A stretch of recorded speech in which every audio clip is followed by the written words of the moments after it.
What a horrible man. What a horrible man. What a horrible man. Dirty Santa with his dirty old beard. Mr. Prosecutor always acting so weird. Telling lies corrupt as he can be. Dirty Santa, take a good look, you'll see. King of the plea deal for 30 plus years. Never ran a trial, must be out of fear. He ain't smart enough to tie his own shoes. Dirty Santa saying things we don't wanna hear. The shame is real, plea deal bill. Got the I can't win blues. Gotta fake it to make it, cause he's so bad, can't lose. Dirty Santa, dragging that beard. Dirty Santa, dirty Santa, dirty Santa. Damn, this dude weird. Hey, shut him down. Retry all the cases, shut him down. Shove it in his face. Dirty Santa, dirty Santa. What a horrible man. He can't do it, find someone who can. Lie to county prosecutor, so sad. Every case he touch, got a cheap little plea, but he act real tough when the cameras be. Talk big, go fast, that's his game. Same old grin, same old shame. You hear that jingle? It ain't joy, it's a dirty old grift in a cheap disguise, boy. Shame is real when the truth come through. Everybody in the room know exactly who. All that talk, all that front, can't run a trial, but he sure can't stunt. Dirty Santa, dragging that beard. Dirty Santa, dirty Santa, dirty Santa. Damn, this dude weird. Hey, shut him down. Retry all the cases, shut him down. Shove it in his face. Dirty Santa, dirty Santa. What a horrible man. Please deal, that's your crown. Watch it crack when the facts come down. You hide behind that old red suit, but the whole damn town see through. Dirty Santa, dragging that beard. Dirty Santa, dirty Santa, dirty Santa. Damn, this dude weird. Hey, shut him down. Retry all the cases, shut him down. Shove it in his face. Dirty Santa, dirty Santa. What a horrible man.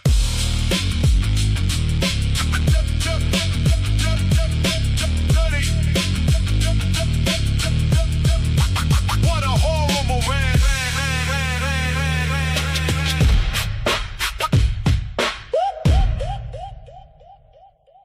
Jeffy Lube.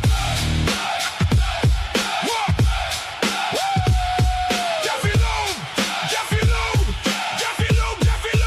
Lube. Let's talk about Jeffy Lube. What a strange one, such a weird dude. His life is on YouTube. Not wanted anywhere, no one really cares. Talks about nothing, what the prompter says. Paid opposition, you tell me straight. Say a little piece, then you imitate. Run that same line, like a cheap little trick. Acting real loud, but the mask ain't slick. Just talk about Dylan, and you'll all see Jeffy Lube. Bro, it ain't deep. You run your mouth, then you run to your screen. Now every false friend looks real damn weak. Jeffy Lube, your time is up. Jeffy Lube, enough's enough. Jeffy Lube, go on, go home. Jeffy Lube, you know the tone.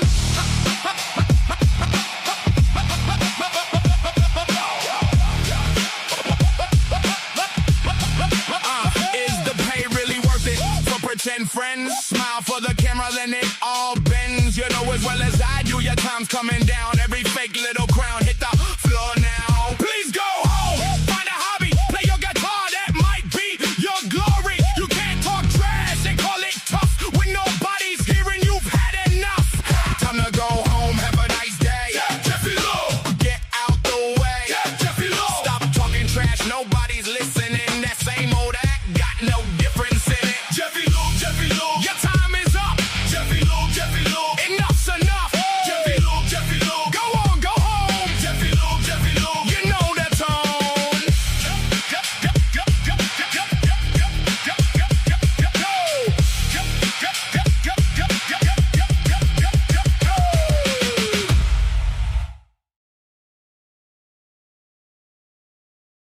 All right, all you beautiful people, welcome back to the cafe. Doors are open. Come on in, take a seat, get off your feet, grab your cup, and fill it up. Let's do this thing.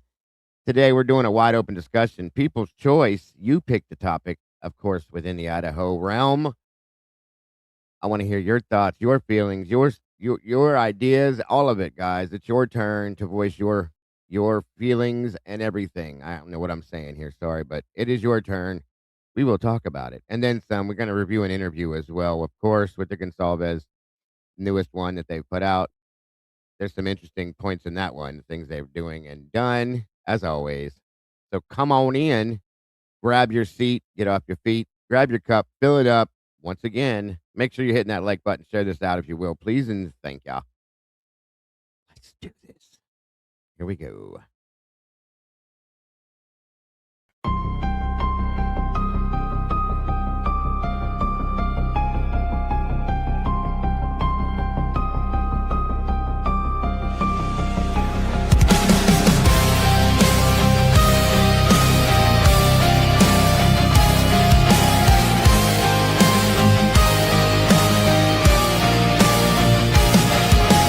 Neon lights flicker like broken halos. Whispers gather in the smoke-filled air. Tables carved with secrets and shadows. Every story's a wound laid bare. The kettle's boiling with a restless rage. Justice written on an unseen page. I sip the silence, bitter taste, waiting for the ghosts to show their face. At the TruCrime Cafe, we serve up the pain they try to hide away. Pour another cup of the truth you crave. Raise your glass to the names they betrayed.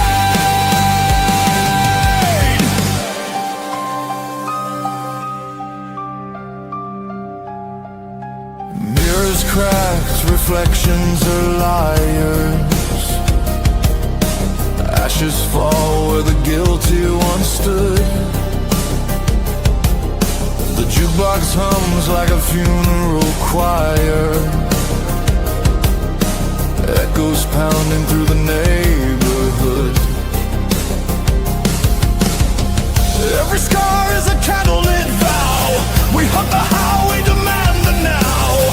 No more silence, no more disguise. We'll paint the night with sharpened cry. At the TruCrime Cafe,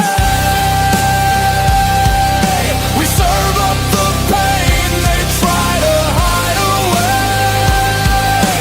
Pour another cup of the truth you crave.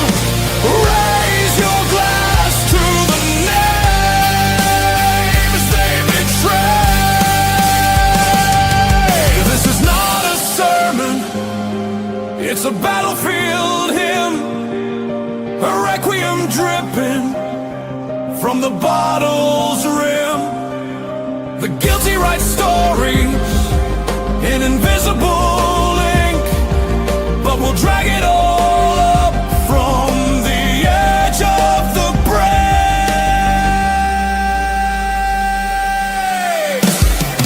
At the TruCrime Cafe,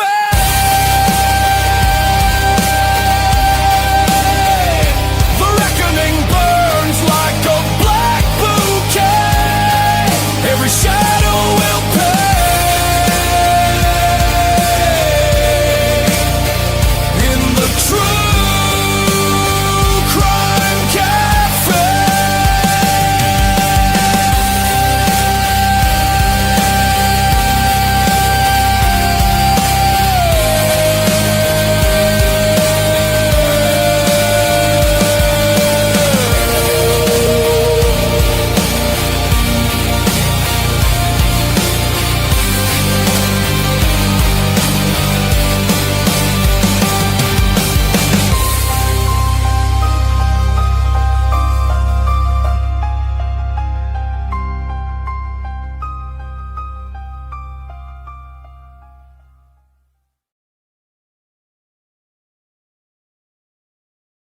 All right. All right. Okay. Welcome back, all you beautiful people. Great to see you today. I hope everybody's having a great day. Staying out of this crazy, crazy heat. It will melt you. Truly, it will melt you. And if you're not a skinny person, forget it. It is not kind to you. Even if you got just a little bit, guys, it'll sweat it off. It's bad today. It's like 110 degrees here. I don't like it. Sorry. For all you heat mongers, God bless, and I hope you're loving it, but not me. It is crazy. Happy hump day, everybody. Come on in, grab a seat, get comfortable. Make sure you got a cup of something, fill it up. Probably got something with ice in it today because, again, it's very hot. Ah, what a day. What a day. Come on in. Come on in. Yes, please stay hydrated, folks, because it's very quickly, I'm already dehydrated. It's very quickly to dehydrate and stuff like this. Yes, I would love if fall was here. It's the only season I really, truly like is fall. Fires and leaves and Halloween and all the fun stuff. I love fall. Always have. Come on, guys, and please, if you will, grab one of these meatballs here. Throw yourselves at that like button. Make sure you share some DNA with us. I promise we won't share it with anybody else. Come on in. But guys, make sure if you can, if you get a chance, please, after the show, during the show, before whatever you want to do, make sure you throw us a comment in the comment section. I do try to read and respond to them, mostly all of them, good or bad. You can critique me all you want. Just make sure you treat each other with respect in here based on everybody's opinions. They're all going to be different in some aspect, and everybody has that right. And we please respect that. Come on down. Grab a seat here at the cafe. Let's see who we got joining us. Accomplished Days back in the house. Great to see you, dear. Miss Jen 7 joining us. Great to see you, Miss Jen. Pretty much Finland. Welcome to you. Crime Rat. Welcome back. Good to see you. Wonders Deep. Great to see you. Great to have you here. Miss G Bean, welcome back to you. Miss Rowe, wonderful to see you as well. Leah Story, welcome to you. El Solar, welcome back. One Can Leanne, great to see you. Rebecca Seidner, welcome, welcome. Behind Bars with Beans, great to see you. Love your name. Let me see here. Baby Ames, Baby Ames. I didn't get to play your song today. I'm so sorry. We'll get it. We'll get it. I promise. Let's see. In Stitches in the house. I hope you're feeling better, Stitches. Lost Faith number 5. Good to see you. Thank you for being here. JJPP 1987. Thank you for being here. Happy Canadian Day to all you Northerners up there. And anybody from Canada. Mr. Jesse Shul coming from Thailand. Good to see you, sir. Thank you for joining us. Miss Becca, great to see you. Let me see. So. I'm getting there. Again, please share this out, everybody, and let's leave us a little trace DNA on that like button, guys. Let's see. Mikey's in the house for the last 24. Good to see you, brother. Liz Bear, welcome to you. Liz Bear. Are you feeling better, Stitches? Thank you. Good to hear, dear. Good to hear. Eddie is in the house. Good to see you, brother. Thank you for joining us. One Maiden Nut. Blue-eyed butterfly flying on in. Absolutely. I am so happy to be here. By Benny the Pirate. Welcome, my friend.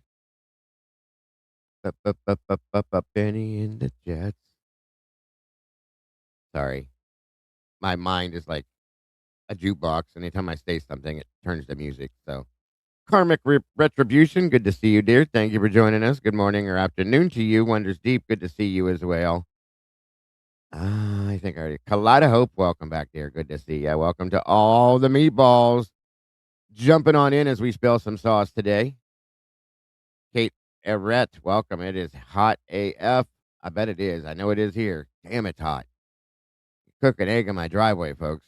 Truly and honestly, it's that hot.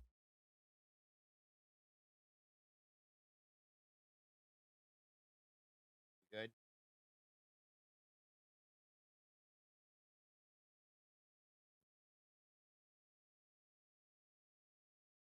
Still 9:55. I gotcha. It's 12:55 here, so I know. I always forget about the time differences everywhere. Colonel H. Welcome. Oh, to be an England fan. I get it. Kiss me where I pee. Good to see you today. There is a link pinned for anybody that would like to join me. Come on up. Let's break this down together.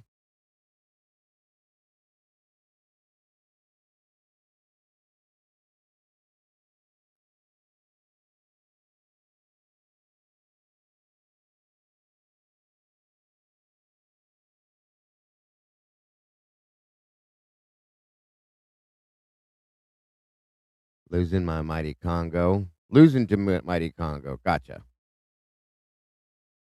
Make sure you guys are hitting the like button. Subscribe if you have not yet done it. Please and thank you.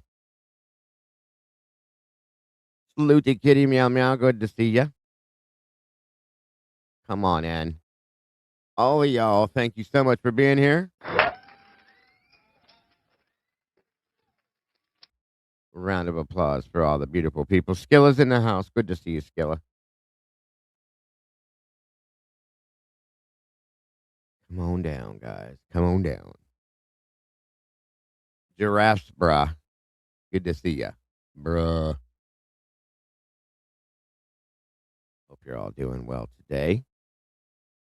It and staying cool because it's hot out here. Dale Harrison, good to see you, my friend. Exactly. But Benny in the Jets. Great song. Love me some Elton John.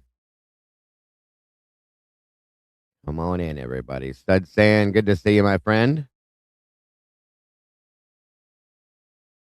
Looks like we got some of our UKers, our Aussies, Thailand in the house. Do me a favor, guys. I do like to do this very often. Let me know where you're tuning in from today. Love to see it. Love to see it. And today's your day, folks. People's choice. Wide open discussion. You choose the discussion, the topic in the Idaho 4 case that you want to talk about. That's what we doing today. Crime Rat's coming out of Minnesota. Minnesota. Welcome. Welcome from Minnesota. I know Eddie's out of Minnesota. Gillis said Groningen in the north of Netherlands. Awesome. G-Beans, northeast Philly. Fresh Prince area, huh? Blue Eyes in Long Island, New York. Welcome to you. Go Saurus from the Czech Republic. Hey, we're probably cousins. That's the other half of me. I'm half Italian, half Czech. Welcome to you. Love seeing these people from out of the country, you guys. I absolutely love it. Kiss me where I pee. Is that Maine? I've always wanted to go to Maine, you guys. Thank you. You can thank Stephen King for that one. One Can Leanne is in the UK. I think we got more people from out of the country in here than we have people in the States. And that is amazing to me. Happy Hump Day from Western Kentucky. Hey, there you go. What's up, Right Turn Clyde? Pro Burger and Proud. Another Ohioan in the house. Wah. Yes. Ohio sucks, doesn't it, Pro Burger? It is. It's weird. It's reached so many people, guys. This is insane about this case. Iowa and Nebraska in the house. There you go. Nebraska or Niowa. There we go. Miss Pamela, welcome to you, dear.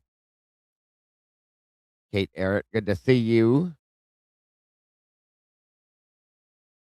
Anyone follow the orange bus at the World Cup with you? Not me. Beelzy's in Iceland. That's amazing. Welcome to you, Beelzy. I loves it. Hello, governors. Real from here in Chicago is 106. We're at 110. I got you beat slightly, Pamela.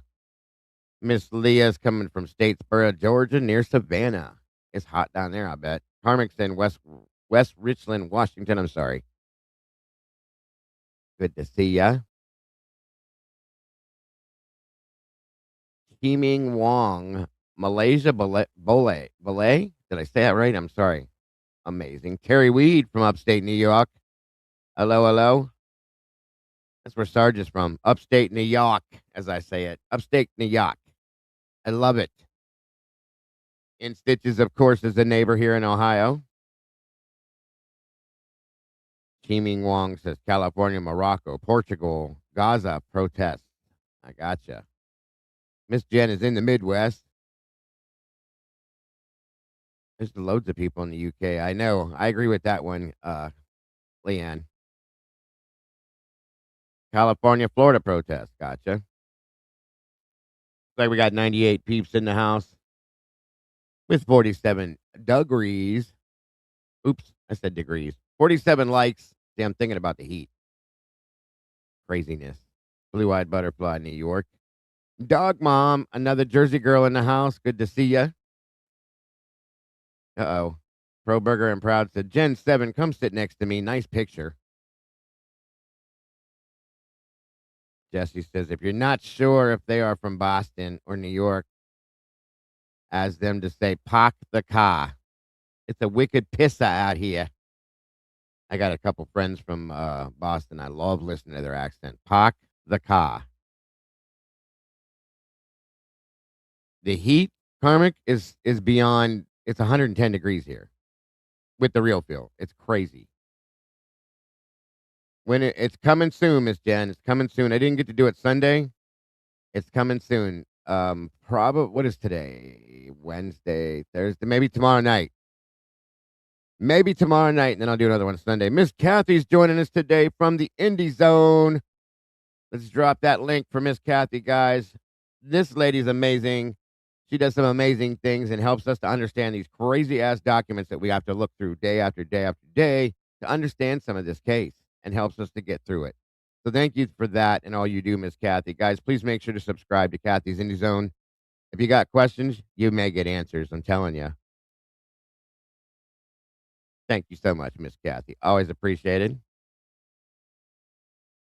I'm sure I would, Jesse. That's why you'll never catch me in Bangkok, my friend. I am in Ohio. Ohio. Yes, ma'am. Absolutely. Very good friend. We love Miss Kathy over here for sure.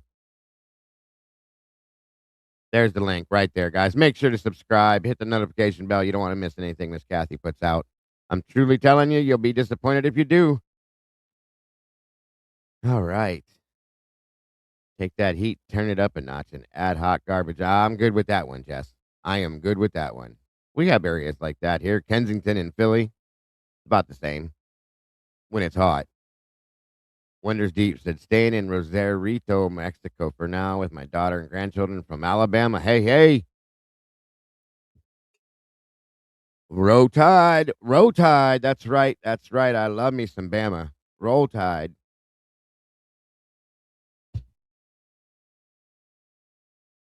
Sheffield, England. Wonderful. Kathy's Indies doing great work in clarifying the appellate stuff. Yes. Is Jake Paul from Ohio? I've heard that, Leanne. Lots of people. Jeffrey Dahmer's from right 15 minutes away from where I'm at in Bath, Ohio. Are they letting you guys light up? Oh, yeah, of course. They're not going to stop that. They won't stop it. Even with the heat, they won't stop it. Well, out where I live at, people shoot off guns. They don't shoot off fireworks.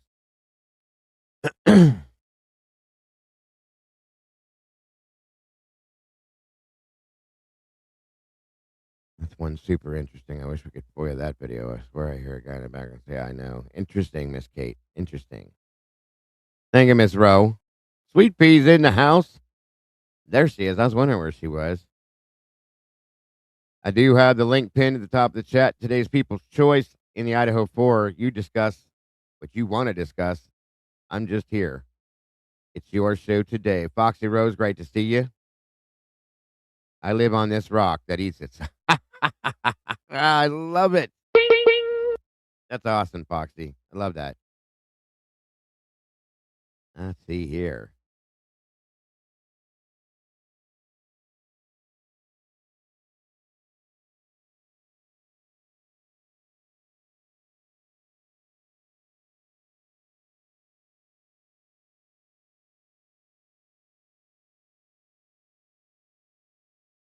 All right, all right. I hit the like. Proberger and Proud said I hit the like. Did you?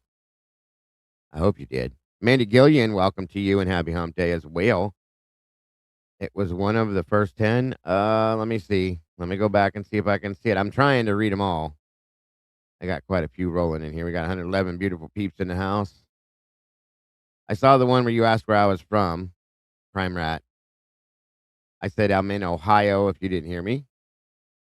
Boring old Ohio. I'm trying to go back to see the rest, my friend. Yes, if you're from Boston, you can park the car. I love it, Jesse. I love it. Let me see here. Show as Chris McDonough would say. Let's see what we have here, folks. Um, you might have to repost because these things roll off sometimes.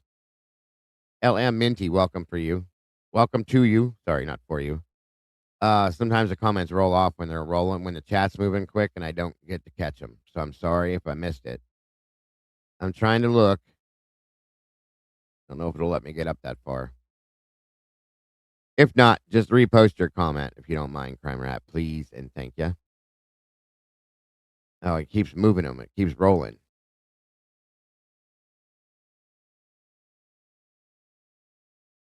I don't think I. Oh, very hot here in Minnesota. Drink lots of water. I see that one. And yes, if you do not do that, you will dehydrate very quickly, folks.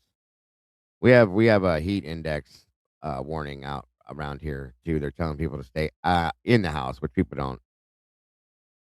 don't heed to. That is a big deep dive. Please look into it. Okay, let me go back. I think I'm getting closer to it. Let me see if it's up here. Did you see Truth and Neurons new video clip on who arrested BK? Aha.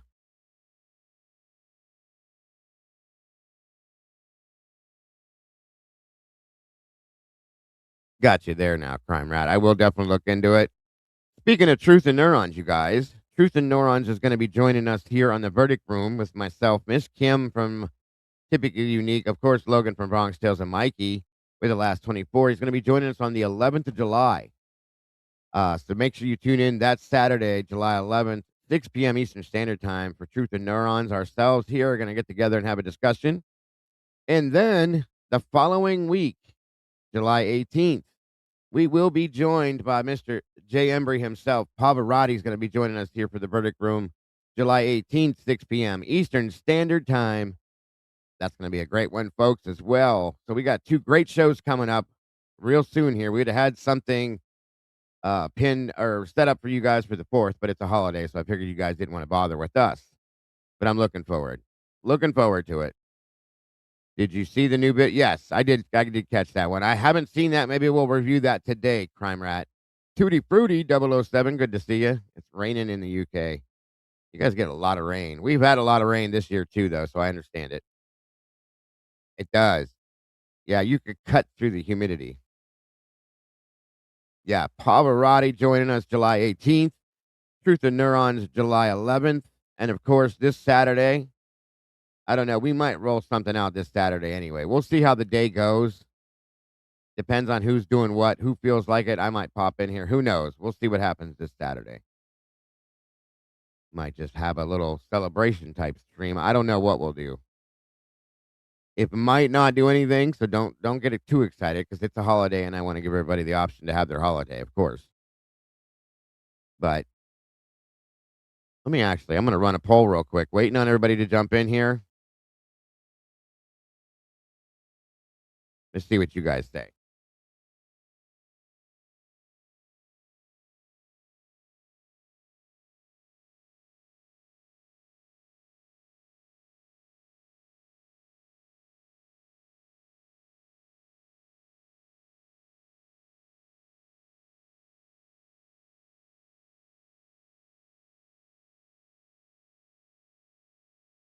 All right, so I'm going to run this poll real fast. Do you want a Verdict Room show on the 4th of July? Now, here's the thing. If we do it, I can't expect Logan Kim, Mikey, anybody to absolutely be here for sure. Because they may have family plans and stuff like that, as I may too. I don't even know yet. But if I decide to do one, it might be a little different than normal. But go ahead and hit that poll, folks. Looks like you guys are doing it already. Mandy Gillian, wonderful to see you. So give some of your brain cells the truth of neurons, guys. Absolutely. Make sure you hit that like button and subscribe to Truth of Neurons. Give them a little bit of love and support before they join us over here a couple weeks. Let them know we're waiting for them and we're excited for them as well. Well, the poll's running through YouTube, guys.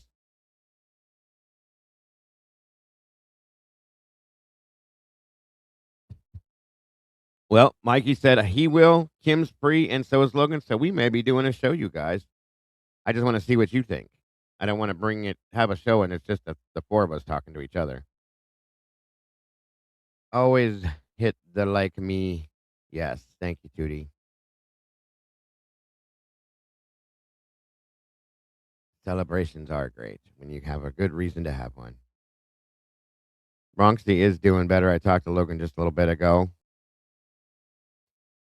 But she still has to take him to a specialist, from my understanding. From what she thinks, the reason she thought he was sick may not be the reason why he was. So he's getting a little bit better, slowly but surely, she said. It seems like. But as always, guys, we definitely love both of them and want him to get better, because when he gets better, she's better. We want to see Bronxy back on the screen. According to what she said, he stopped panting, which is good. But he's still sleeping us a lot. She thought maybe that could be his medication. Looks like Mikey just said the same exact thing I did. No worries, Skilla.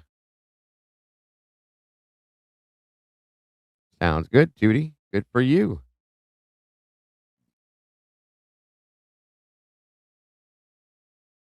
Witchy is in the house. We spend all the week around the 4th absolutely terrified there will be a fire and we'll have to evacuate. It's the worst time of year. Oh my God. I'm so sorry to hear that, dear. I'll bet. I'll bet. That's crazy. Andrea Smith, welcome. That I truly agree with. She should get every cent back. They don't deserve a dime for what they did to that poor guy. Poor Bronx. I felt so bad. Truly agree with you. 100%, Andrea. And you are so welcome, Tutti Frutti.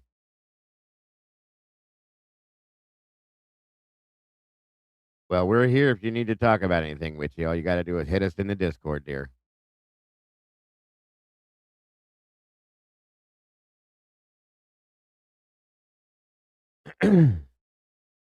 I understand fully.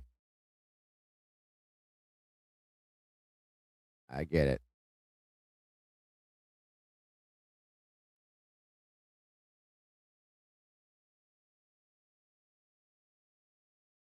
Doing my show.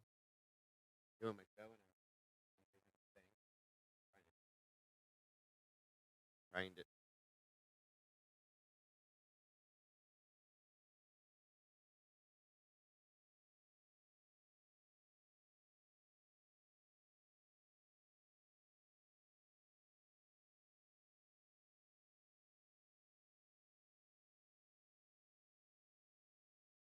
I fully understand.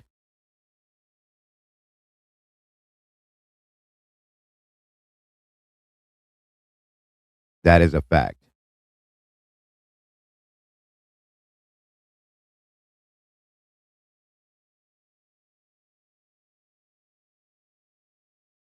All right. Looks like we got Sky Blue Eyes. Good to see you as well. And should be getting a book this soon. As like everybody's getting their books. Mine should be rolling in here sometime too. That's right. This is what a community's supposed to do. I fully agree with you on that. All right, Crime Rat. Thank you for stopping in. Make sure you hit the like button on the way out the door, if you will, please. Miss Becca, good to see you. All right. Let's Let's get this show on the road. All right. Let's check this poll real quick.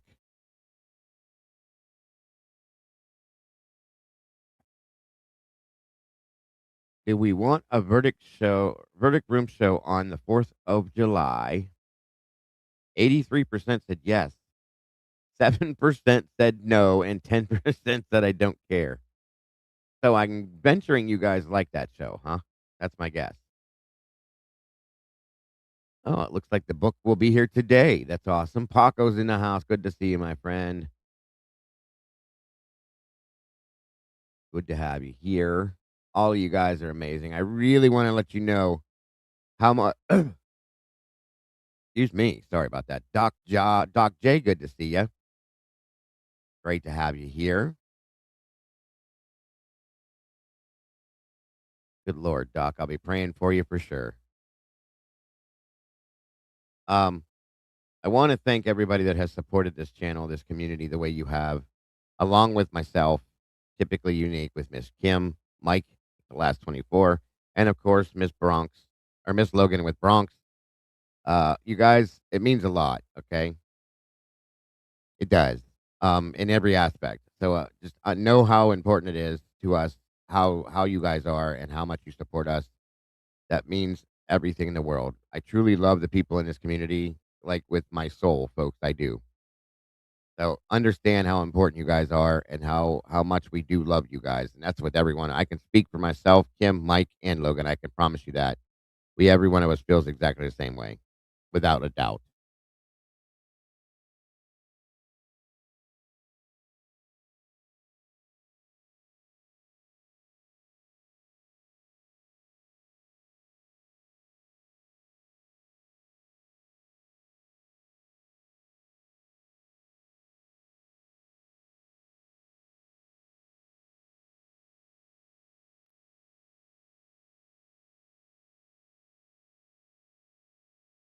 All right.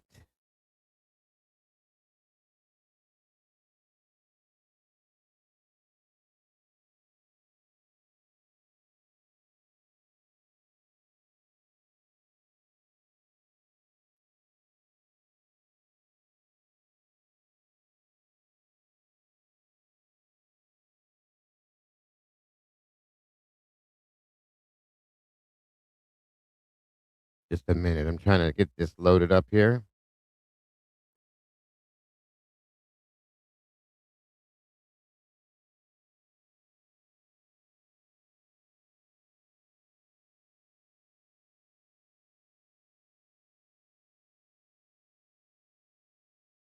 One second, guys.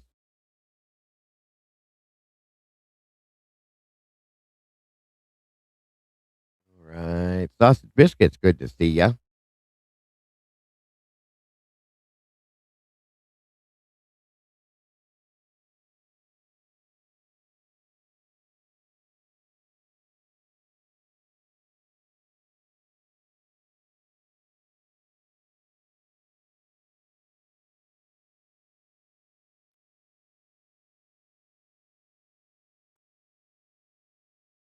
All right. Let's load this up.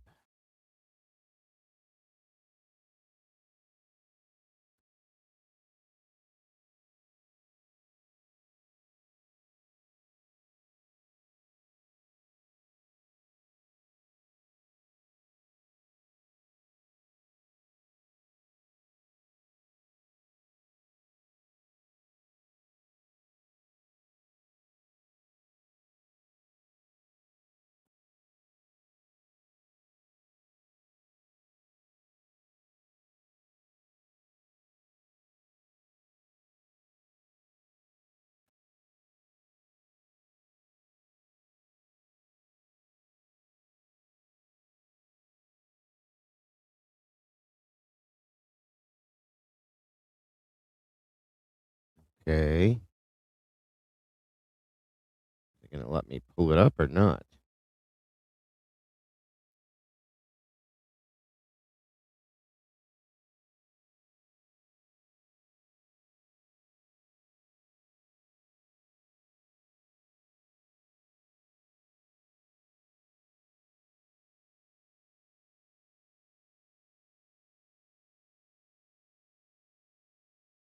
All right, 1 minute. Here we go. Welcome, Leah. Can you hear me okay? Yeah. Okay, sorry about Hold that. I was on. having some technical issues. Oh, hold on. Ah, I'm pasting. Okay. Last comment. I was commenting. I mean, I see everybody in there talking about mental health issues. And, I really dealt with that on TikTok, mainly in the bereaved mama area, but it stretched out to everybody. There were so many issues. And I want to do that here on YouTube for the true crime community and do mental health awareness. And I usually share my experiences, as the channel grows, we could do panels and that kind of stuff. And I was just Mm-hmm. wondering if people would subscribe to my channel. I put the link out there. I'm working on building the channel. Absolutely. Absolutely. Welcome, Peggy Sue. Yeah, guys, the link is there. Make sure you hit the link, subscribe, hit the notification bell. That way, once it gets rolling, you guys will know. Oh, I got it too, Yeah. Judy. I get it. Yep. All right, I'm trying to get this new interview to pop up here. Yeah, that's what And I want to talk about. I don't know why it's not coming up. Mike is in the house. All right. Let me see here. Ah, I found it.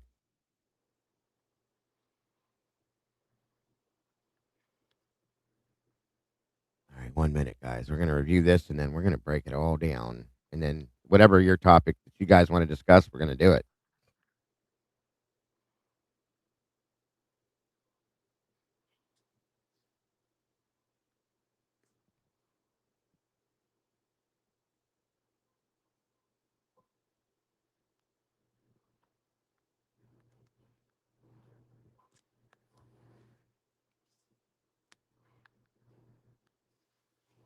Okay.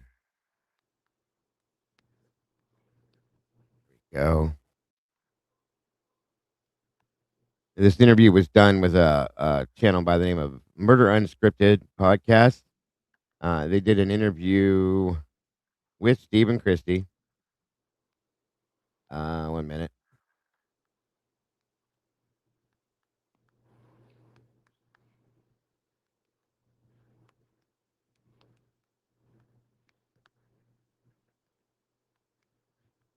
June 30th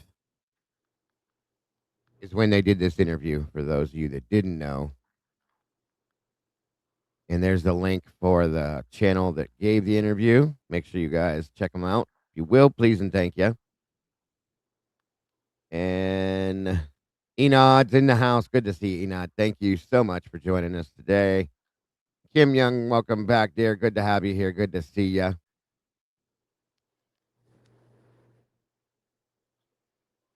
UK Jackie, thank you for joining us.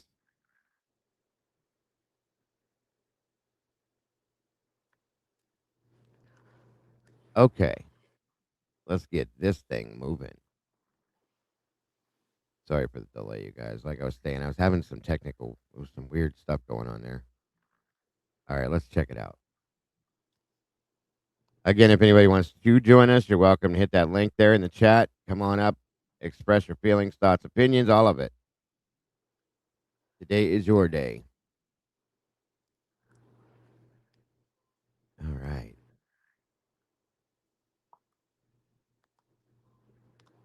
Yeah, no, we will get rewarded when we get a family an answer because we didn't have an answer for Yeah. 7 weeks and it was the worst 7 weeks of our life. On top of losing your daughter, there's nothing worse than not knowing who. Now I'm gonna tell you that there's a part in this interview where there's something turns a corner, and whoa, yeah, it's gonna catch you off guard. That's all I'm gonna tell you guys. No, this is June 30th of this year. Yeah, yesterday. Sky Blue. There's a way that she's talking, and then she starts talking a completely different way, and it totally threw me sideways. So, just saying, it made me nothing. Just you'll catch it. Who murdered your daughter. Tuesday, and you're listening. I honestly you are have no way idea off, sir. what you're. Ending young man. And if we're being honest, I was going to be like crime. I think the big question is, how was CrimeCon? CrimeCon was definitely not what we expected in a good way. So, you know, it was, you know, the group of people that we were surrounded with, or that we, you know, involved ourselves with, they were all very compassionate. Welcome, Sweet Pea. Can you hear me okay? Yep, I can hear you. Hi, everybody. Good to have you here, Hey, dear. Sweet Thanks for Pea. joining us. Hi, Leah. Yeah. Hey. All right. Thank you for being here, and on we go. Passionate. They were definitely true crime. It was a true crime type family, but you know, I thought that it was going to be like the exhibition hall. I thought it was going to be like crime scene, like go throughs, you know, like, so things like that. Like, so you went through and it was a crime scene and you picked things apart and you tried to figure things out. I thought it was going to be more on like the gruesome side of things, and it wasn't at all. It was totally different, and people were absolutely amazing to us. I mean, people, you know, not everybody knew us by any means, but a lot of people knew us and recognized us, and had nothing but love and words of support for us. So it truly was a great experience for us under the circumstances. And you guys spoke, right? Yes. Yeah, I was worried it was going to be like, what is it?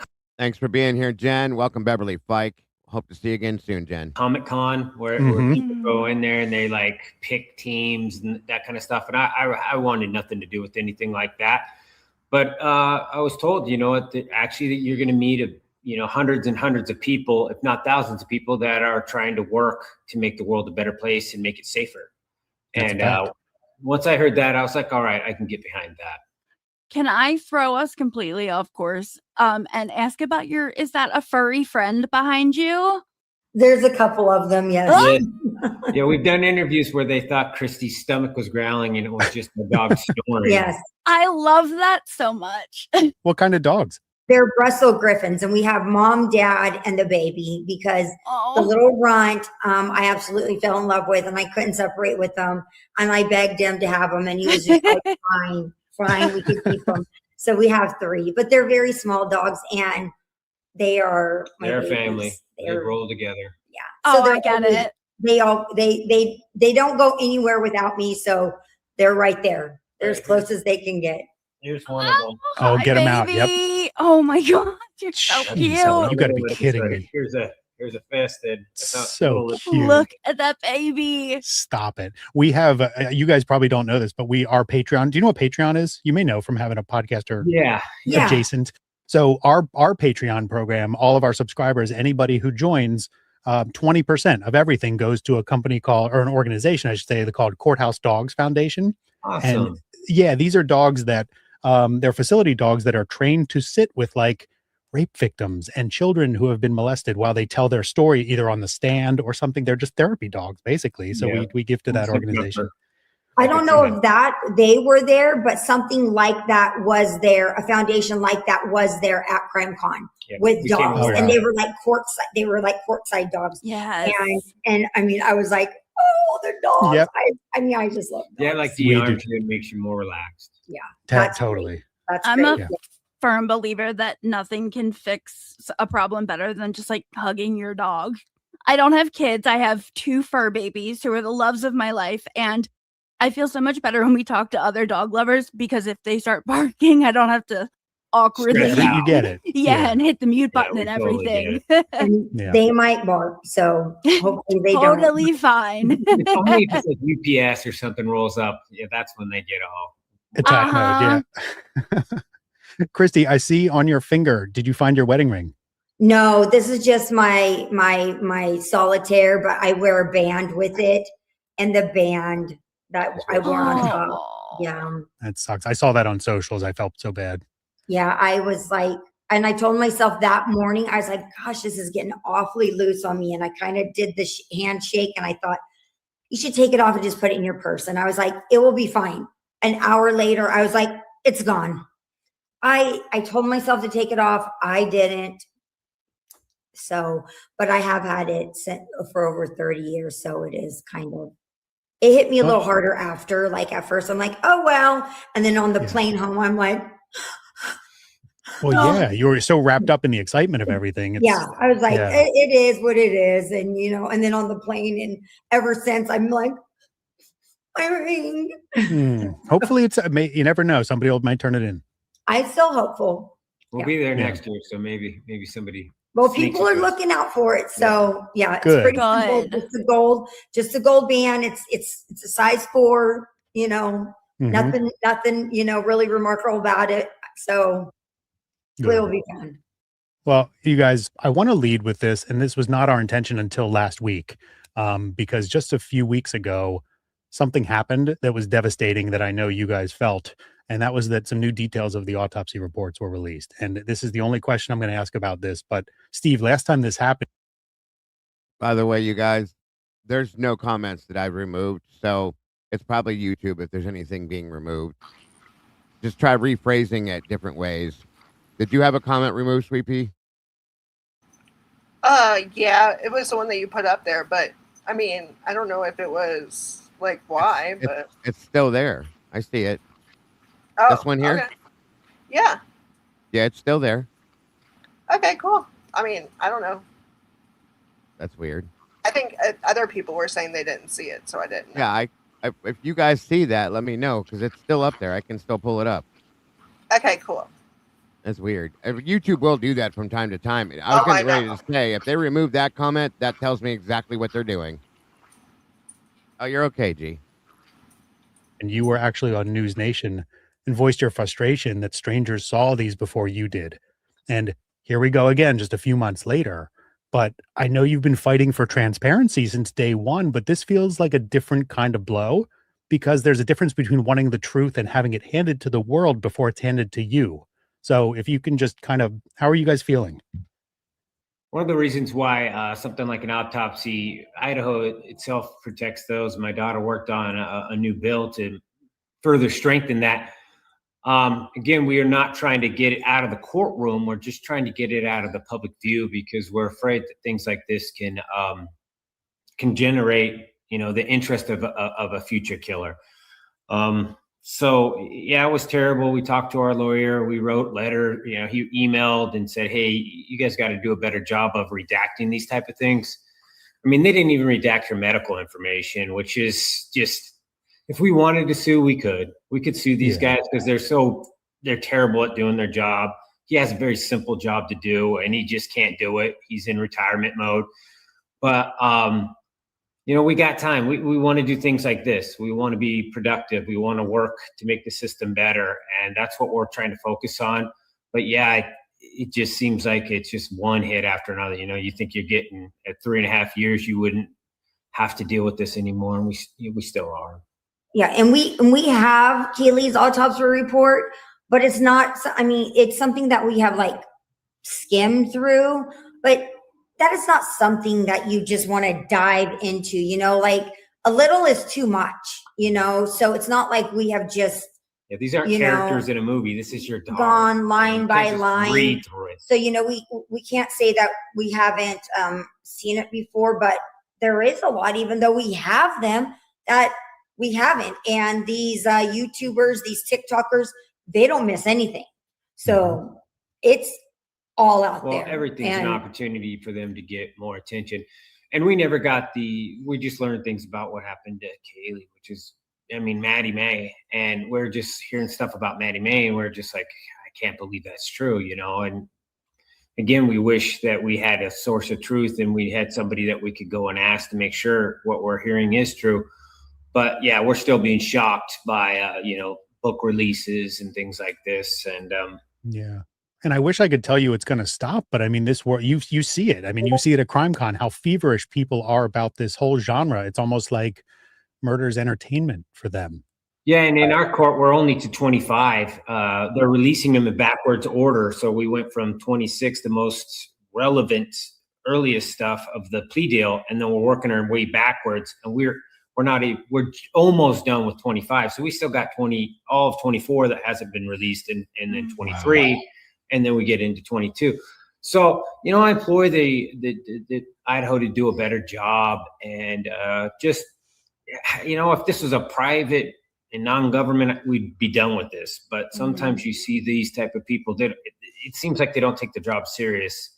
So that's one reason why we talk to people. We want to bring pressure. We want to bring out the best in people. And, you know, we're just imploring them to just do, you know, get this done, get it done right.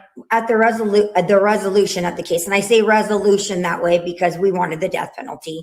So the resolution, we asked the prosecutor if we would be, because we didn't do trial. So obviously we were leaving with no information. Just, you know, the little bits of information that we had, you know, we asked for full discovery, and they promised that they would give us full discovery. And we're like, look, we're not going to have to fight you for it, right? We're not going to have to stand in line at the courthouse for it. We're not going to have to file Freedom of Information Acts for it. No, no, no, no, no. Give us a week, you know, give us some time to redact things, and we will give you full discovery. Well, about a month later, we were like, where's our full discovery? And he said, oh yeah, we're not. He just lied to us. We're not giving that. And we're like, you told us face to face in a meeting with our attorney that you would give us full discovery. That way we could have everything. Recorded. So none of this, all this little dropping, you know, dropping here and there is well, you new news to us, you know, like we wake up and it's already out there on the internet and people are texting saying, Christy, do you welcome Dave and Dog Mom. Good to see you both. You know, this is out there. And I mean, I'm just like, oh my gosh, no, I didn't. And so your audience knows, because I don't know how much of them are familiar with the court process and all that. Discovery is basically everything that Thompson was going to take in that courtroom to defend and to go into this case. So we were going to get that. And then it would also have Ann's defense, and then we'd just all have it in one place. Because our case was Idaho, Washington, there was a little bit of Colorado in there, Pennsylvania.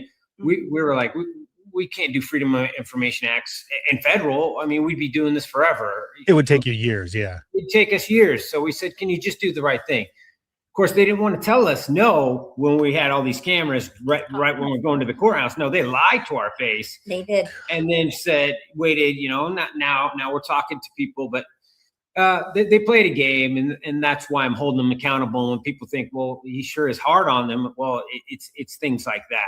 This is our child. You know, that's it. That's exactly it. And Maddie as well. And, you know, who's not our child, but we loved her like a child. And it's just so hard to see everybody just blow everything up under a microscope, including our families, our family itself, I'm sure. In our private lives. You know, luckily, you know, there's nothing going on there in our private lives, but oh my goodness, if there were like any arrests or anything like that, that would all comes out. Yep. It all comes out, you know. And when it comes out with the help of stuff like AI, all these people can just make some stuff up. And now you don't have a source of truth because Thompson didn't give us the discovery. So we don't know. We don't have anything to compare it to. So we're watching it thinking, this might be real. What just came out today might be real. And we don't know for 24, 30, you know, we get a hold of our lawyer and say, hey, can you find out if this is true or not? Well, it's just not a good situation to be in. And if they can do it to us with all this publicity on our case, we know that they're doing it to a lot of other families. So that's why we're trying to put our foot down and try to improve the system. I can't even. It sounds exhausting. And then it's exhausting. It is. It absolutely is. It's completely, totally at all times. It's salt in the wound, salt in the wound, salt in the wound. Just last night, I read that the medical examiner was going to testify that Kaylee suffered tremendously before she passed away. And the 3 reasons that I could go fuck myself didn't die right away, like they told us. And so we heard these details, and that was the medical examiner, last name Singh, S-I-N-G-H. I think the first name was Vera. I'm not, like I said, you read this stuff and people expect you to be like, oh, don't even tell me you don't remember every single thing you read. No, because it is literally just like, people criticize her because she doesn't want to read it, and they're just idiots. I feel like I did because that live we're not like reading about a year characters ago. Like they are. They're reading about I want to say it was like Kaylee 9-10 months ago, we're reading something her like as our that. daughter. We're reading about Maddie. We can't just I can't wait to get this doc and read it. We can't do that. We're too involved in this, and it would just destroy us. We couldn't even go to work the next day.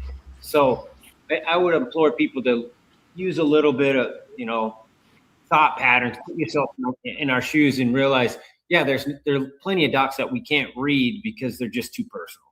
Yeah. So see her, she was going to testify that Kaylee suffered tremendously. And I was just like, because I think I have kind of told ourselves, you know, Steve has kind of told me, people that we have talked to, you know, like professionals have said, look, I assure you that she didn't even know what happened.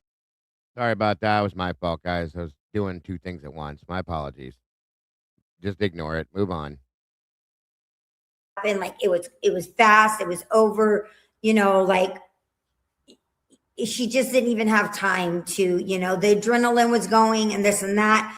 I imagine that gets in the, I don't really know how to put this eloquently, but it gets in the way of healing because you have a version in your head. You've absorbed the truth as you know it. And that's what you're using to kind of build yourselves back up. But then the new stuff comes out and it has to. Welcome, Miss Tandy. Good to see you, dear. Change everything you thought you knew, or maybe things you didn't want to know.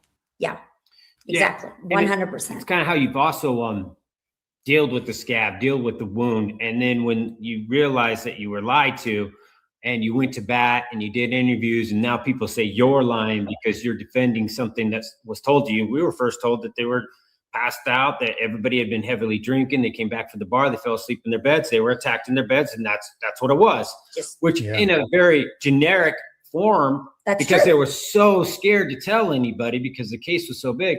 They just gave us those details. So when we said it, then people hold us accountable to it and say, well, that's not really what happened. The story evolved. The truth started coming out more and more that there was a battle here, there was a battle there was this, you know, Xana situation, there was, you know, and people were like, why did, you know, the Gonzalez lied to us and said that they were all asleep in their bed. And we didn't even know how many times Kaylee was stabbed until 2 days before sentencing. They had lifted the gag order. And when that gag order was lifted is when we were able. How is that even possible? Please tell me how that's even possible. To know how many times Kaylee was stabbed and where. Yeah. So we were demanding to know that for our impact statements. We were like, you want us to write impact statements, but was she stabbed once? Was she stabbed twice? And they said 38 times. So he didn't have to even tell us, but because we had, let's just say 50 different media outlets, I don't know how many there was, but a lot. He knew I was going to go straight out there and just say, we don't even know. This deal is doing two things at once, you guys. Just ignore the old background noise. I'm sorry about that. Moving on. Done in closed doors. So he gave us the bare minimum. He gave us as much as what he was willing to give for a couple hours worth of just telling us what was going on. And that's all we knew. And that's why I've been so hard on him. And that's why I'm hard on a lot of prosecutors. And I've come to find through Crime Com and other things, these prosecutors will stick up for each other. They won't sell each other out and say, oh, well, that wasn't done. I wouldn't do that. They might say that. They might hint that a little bit. But they typically don't want a family like ours to get so involved in a case that we can direct it. They want to direct it. They want to be everything in that case.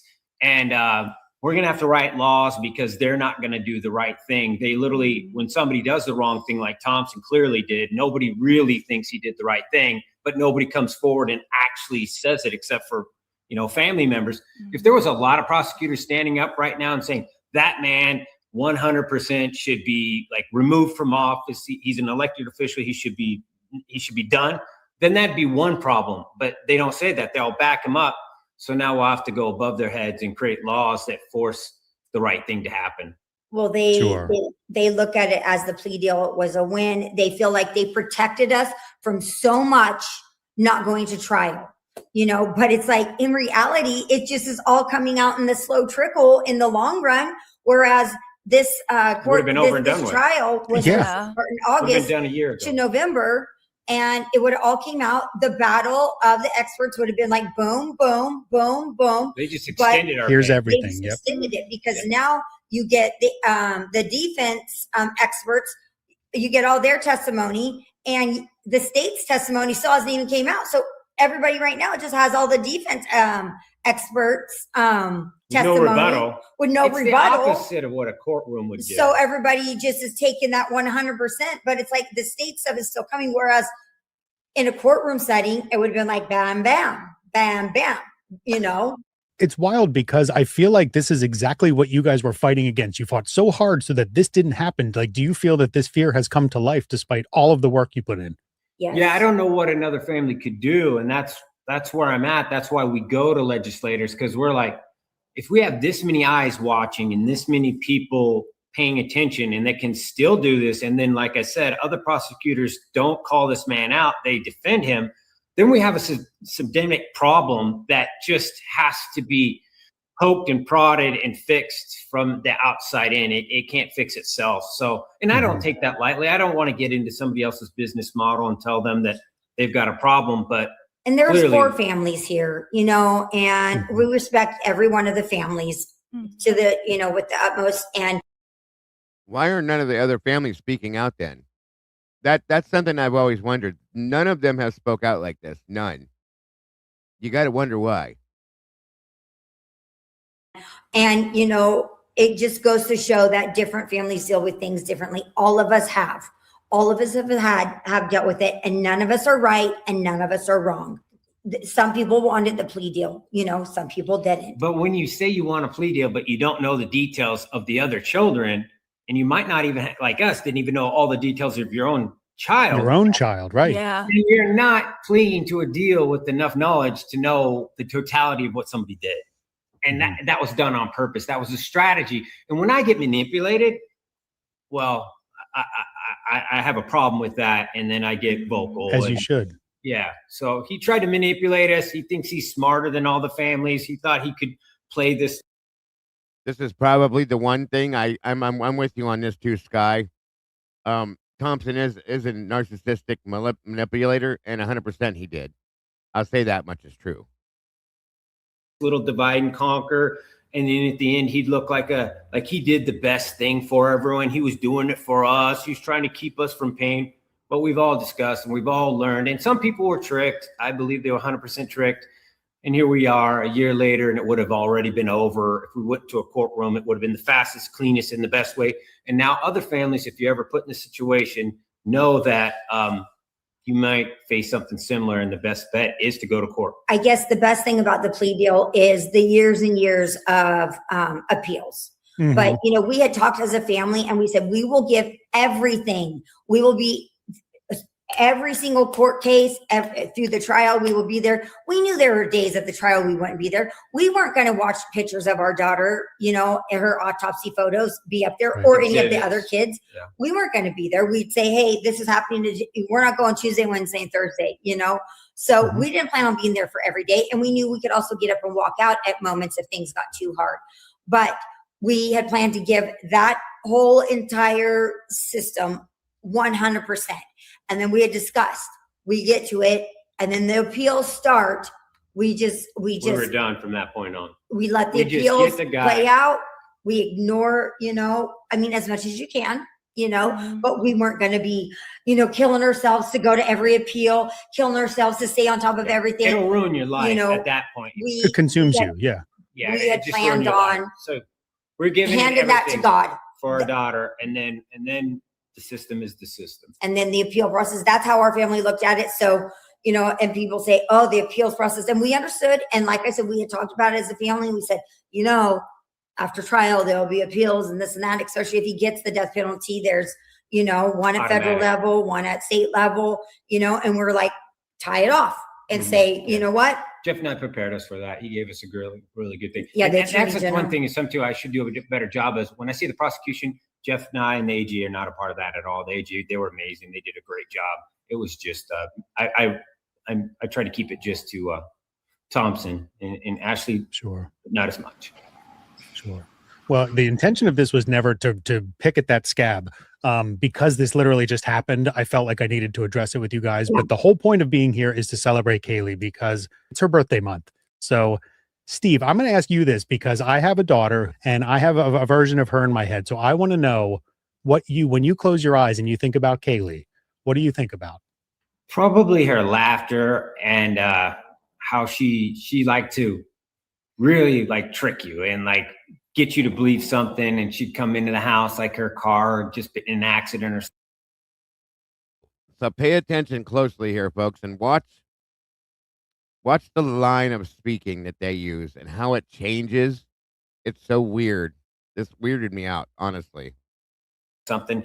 She just knew how to have a lot of fun. So her laughter, and then also another side of her was just wanting to hang out and just watch a movie, or when she would come home, she'd want to catch up with her mom on different TV shows and stuff.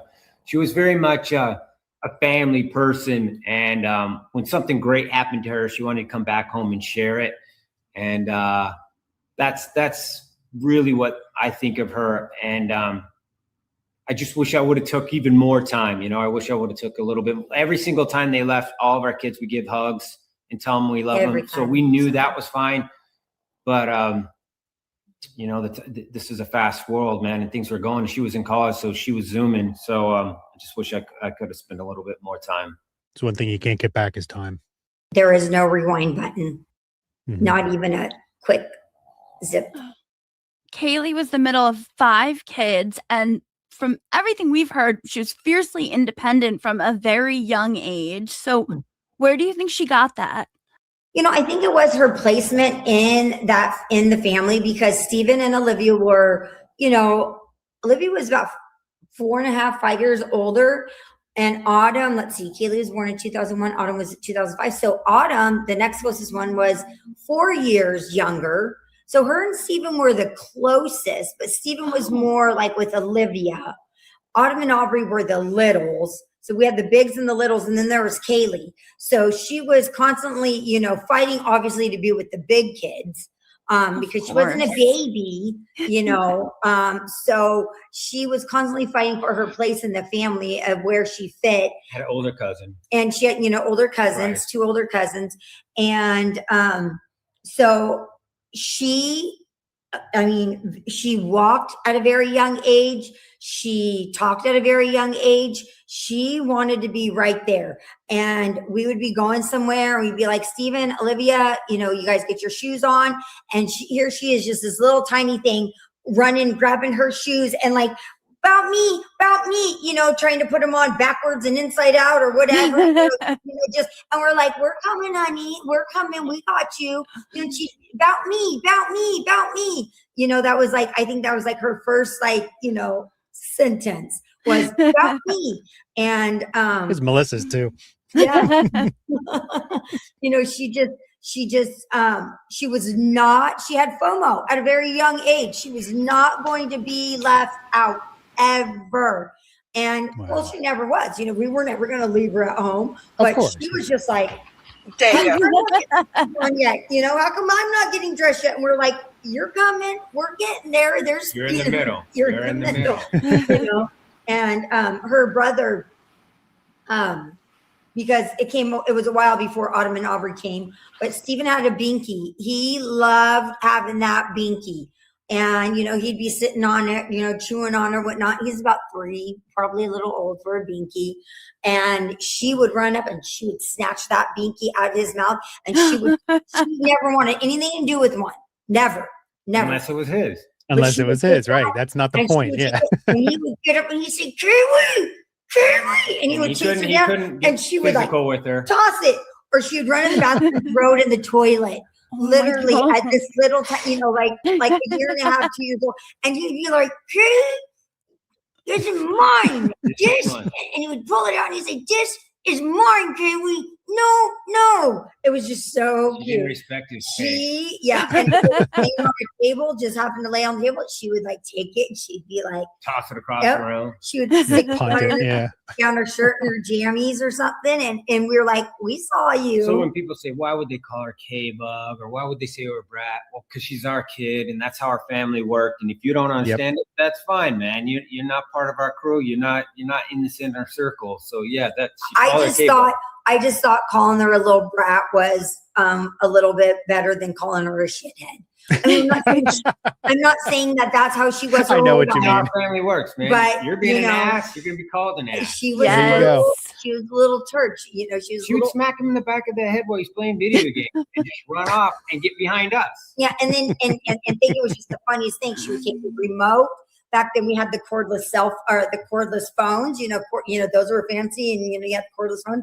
They're always gone, and you're like, Kaylee, where's the phone? And again, she had a thing with throwing things in the toilet. You go, and there would be a phone in the toilet. There would be a Walkman in the toilet. And you're like, Kaylee, that is oh my God, Olivia's brand new little Walkman that we just bought her or something, or a little CD player or something in the toilet.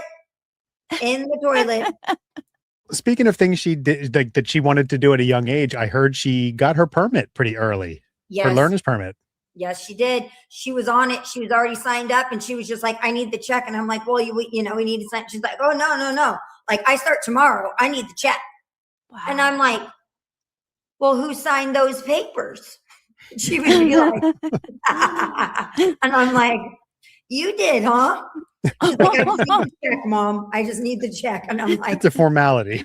And even all the way up to college. I mean, she'd already graduated, She had already graduated. She was doing finals, but she had 90 plus. So she got a 0. She still would have she was good. Wow. So she was a year ahead. And even Bree, her younger sister, they're the closest to each other. And she's just got done with her freshman year, but they tell her she's a junior already with her credits, with her she did the early enrollment. So they both are.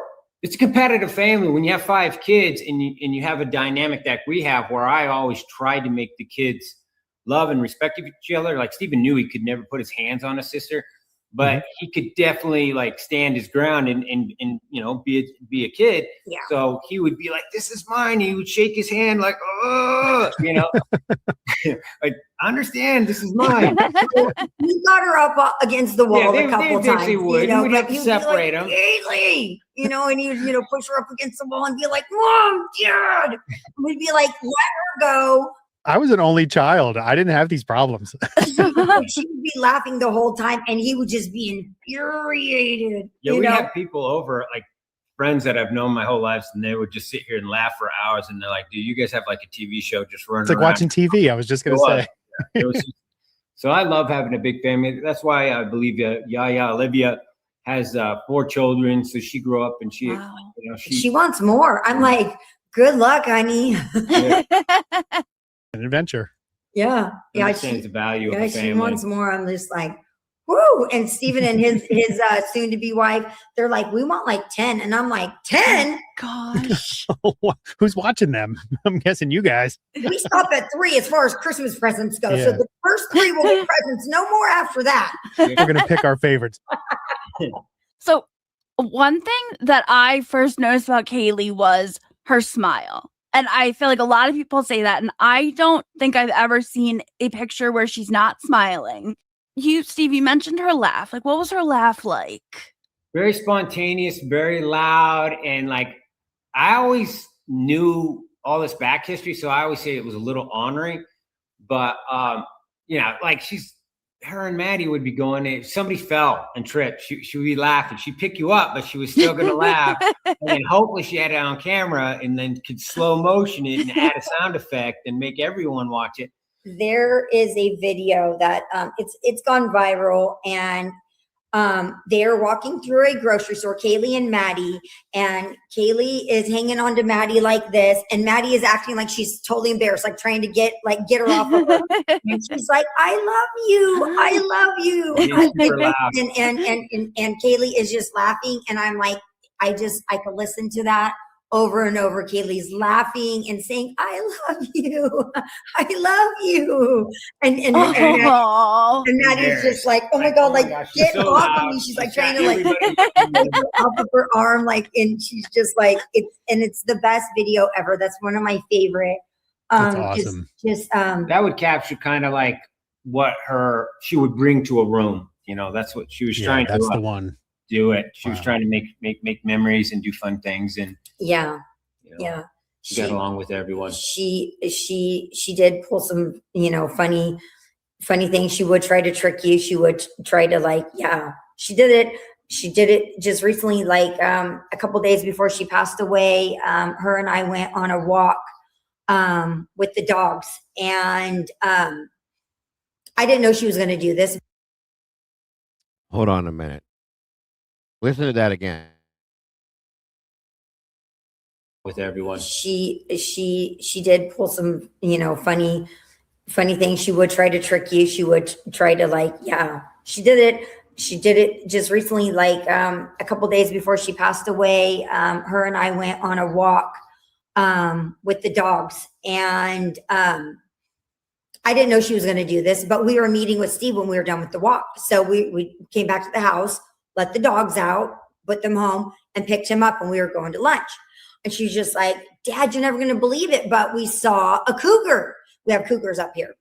And I just, started going with it. And he's like, no way. And I'm like, yeah, no, there was, and it was a mama, she had babies. So I kind of screwed it up. And he said, babies? He's like, it's kind of a weird time of the year for babies. And I'm like, I know, right? But I mean, I couldn't be like, and then she's like, yeah, I took a picture. And he goes, let me see, like that. She pulls out her phone, and she pulls out a picture. It's like a puma or something. It's like in the safari. And he sits there and he goes, threw her phone back. He goes, get out of here. Like then she's like, what? He's like, that's a safari. That's like a puma. Yeah, that's like South Africa. Yeah. And I said, easy. I said, let me see. What did you show him? Like that. And I'm driving. She hands up her phone. I went, oh my God, Kaylee, you totally blew it.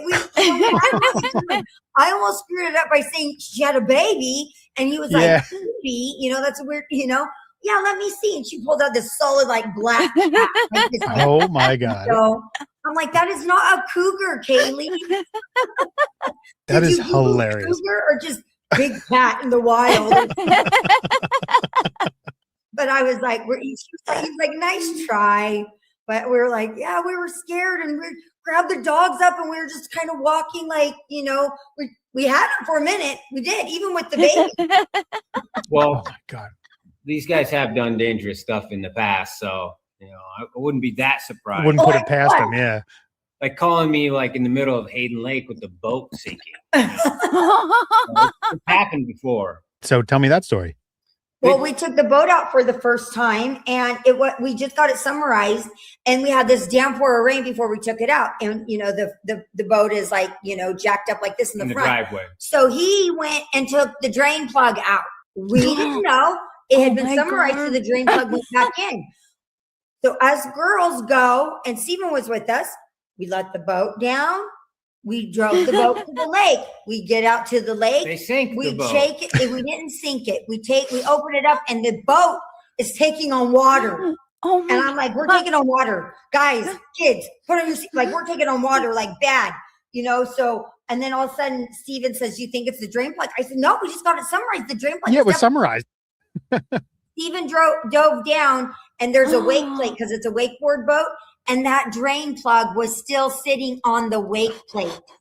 After about a 3-mile drive. And launching it into the water and driving around for a while. It was still sitting on there, and Stephen went underwater and yeah, he was nervous. He's like, I had to screw it. I knew if I dropped it, these are like a couple hundred feet deep.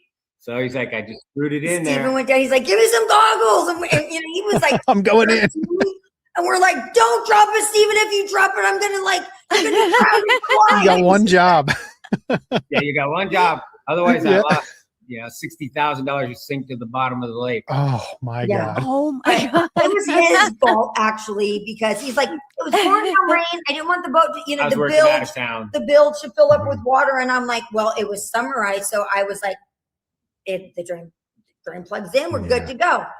No, and she did also pull a little stunt with her roommate. So when she moved into the King Road house with Xana and Maddie and Bethany and Dylan,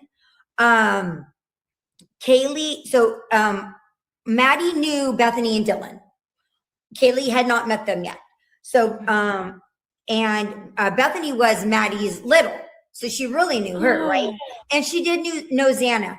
So they all got to the house that day. Before Maddie got there, she was coming up from Boise, from seeing Jake to start school and stuff like that for the first time in the summer. So Kaylee said, when Maddie pulls up, let's just all start screaming and yelling at each other and acting like, we don't like this is Maddie. Oh my God, you know what she said and this and that. So evidently, when Maddie walked in the house, they were all just like, no, throwing chairs, and I guess Maddie was like, oh my God, no, stop, no, and they're like, oh no. Kaylee's like, I'm leaving. There's no way. And Bethany and Dylan were like, yeah, I'm leaving too. Yeah, no, you don't leave. I'll leave. No, it's okay. I'm leaving, and just did this whole big thing. And Kaylee had to open, and they're like, we're just kidding. And I'm like, oh my gosh, Kaylee, like you're such a little jerk.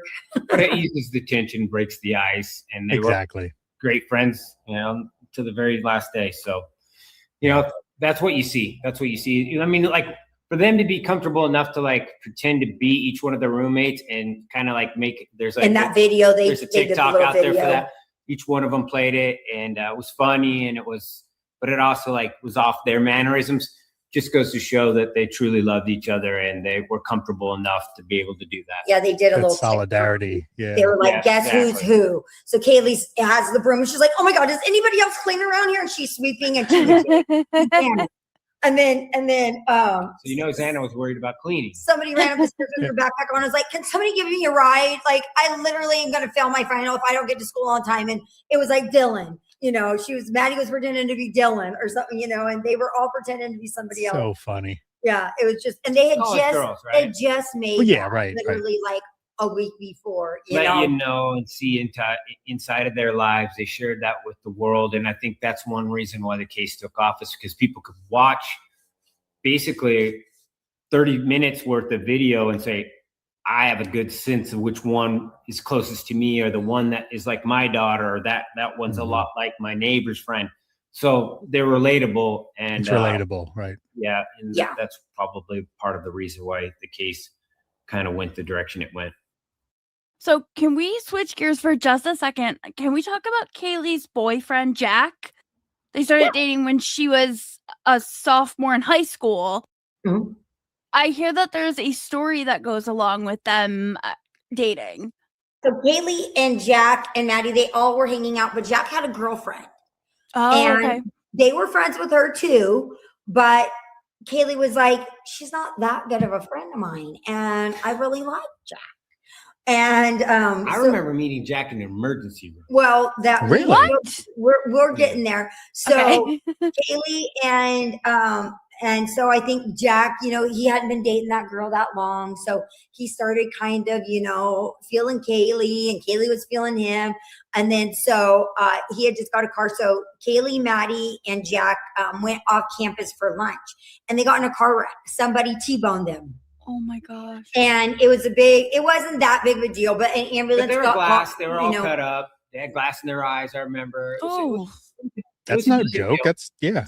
It just, nobody was like seriously hurt. So we get called that the kids are being taken to the emergency room, and we need to get down there and this and that. So we go down there to the emergency room, and Kaylee is in a room, Maddie's in a room, Jack is in the waiting room. So I think Jack was totally fine with his dad. And Jack is just literally like this. And his dad is just like, and we're like, hello, we're the Gonzalez. And he's just like, and Jack literally is just like sitting there, and we're like, this is Jack. And I'm like, I go back, and Kaylee like hurt her knee or something like that. So that was the first time that we ever met Jack, was in the emergency room with his dad. And then shortly after, they were fine. They were all released that day and everything like that. But Jack and Kaylee eventually wound up dating. But Jack told the story. Love at First Crash. I think that's a book title. Jack told the story that before they were flirting with each other in first period, and Jack would bring in some Pringles or something like that, and he was eating some Pringles, and Kaylee was like, I want some, give me some of those Pringles. And Jack was like, they're all gone, you know? And she's just like, wow, like, you don't even like me, you know? So he goes, so the next day I went and bought Caitlin her own thing of pizza Pringles and gave them to her. And then so, you know, during class, I turn around and I'm like, give me some of those Pringles. And she goes like this, and that's upside down, it's empty. And he went, seriously? And he went, and he went, oh my God. he said, he oinked at her and then it was like, and then she was just like, and then started, and he goes, and from that moment on, I was absolutely in love with Haley's laugh. You know, I was like, oh my God, he's telling the story. And I'm like, oh my God, what'd she do? Slap you? You oinked at her? And he goes, no. Yeah, I started laughing. So that was, and then, you know, they were together and Jack was part of our family. She was part of his family. Yeah, we incorporated almost any kid that was hanging out with our kids. We even had one of my son's best friends. They moved in for like 3 months while they were transitioning. Oh, wow. So our family's always been a family that is really got along with our kids and their best friends. So, you know, yeah, that says a lot about you guys. Yeah, Jack is an amazing person. We have stood by Jack, by his entire family from day one. Yep. We pulled him into our house when everything was happening. We knew he had nothing to do with you know, we talked to the media straight out, and you know, we're like, we get it. You got to do your investigating. You got to, you know, he was, and technically the ex-boyfriend, they had just broke up and this and that. So you know, we understood, but we've never, and we have nothing still to this day. Matter of fact, Jack just messaged me yesterday on Kaylee's birthday. Oh, that's cool. Awesome. And he said, you know, I'm thinking about you today. I'm thinking about Kaylee, and let's get together soon and have a beer. That's the thing is, when you get a case like this, people want to Hollywoodize it. You know, they want to, and they say, well, there's got to be these bad characters, and this had to happen to them because they were in the drugs or they were into something. No, these kids were. Wow. He likes to put that Hollywood thing on this a lot. It's interesting. And he totally changed the subject like real quick. Very quickly. And nobody wants to accept the fact that there were drugs going in and out of that house. I mean, it's a party house. I mean, it's fact.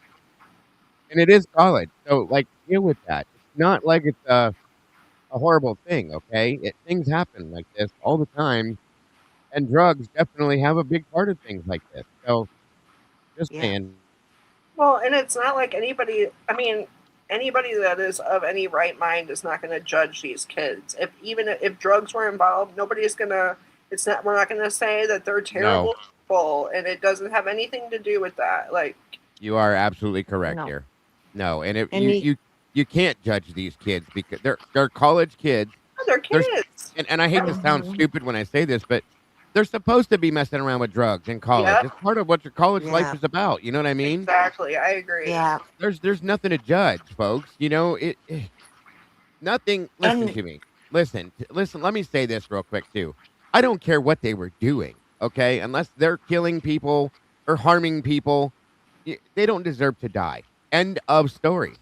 Okay. Period. There was nothing out there that made any good reason that they would have to lose their lives. Period. I don't care what it is. So for people to judge them because they were involved in drugs, and I've heard people on the other channels say, well, they brought it on themselves, this and that. Give me a break with that shit. No. Nobody deserves that. I don't care what you do unless you're harming somebody else. You don't deserve to lose your life. And especially not in that fashion, you guys. That's so sad. Yeah, I think so, Eddie. I think it was June 9th. I'm sorry, bud. Yeah, nobody. As long as people are not, as long as they're not harming other people and being terrible or hurting animals or something like that, like somebody said in the chat. Like, yeah, as long as nobody's gonna judge them. They're young. We all made mistakes when we were young. It has nothing to do with that, and it's not their fault that they're dead. Right, and don't get me wrong. Don't hear me wrong. Yes, I agree. Drugs are bad. Fully 1,000,000% they're bad, but it's a normal thing for people this age to experiment in, is what I'm saying. You know, it's their choice to do it, and it's a normal. It's not like it's out of abnormal for people to experiment with drugs when you're in college. It's part of the college life.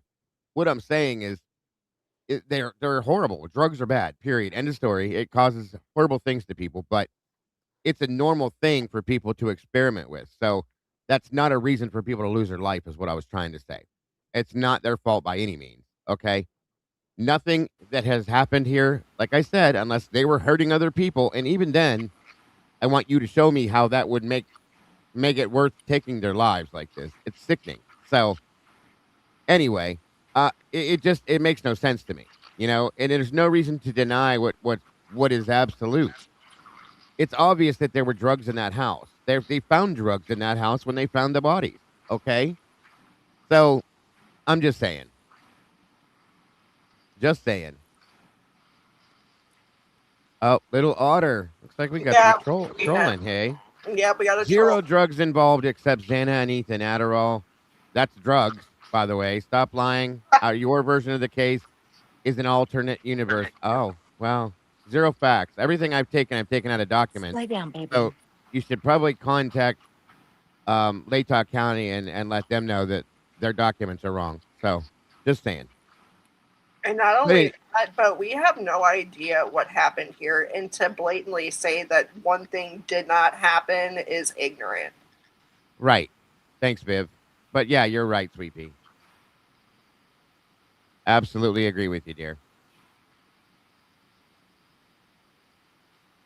All innocent. Nobody was doing any shady things. There was no OnlyFans page, whatever you want to say.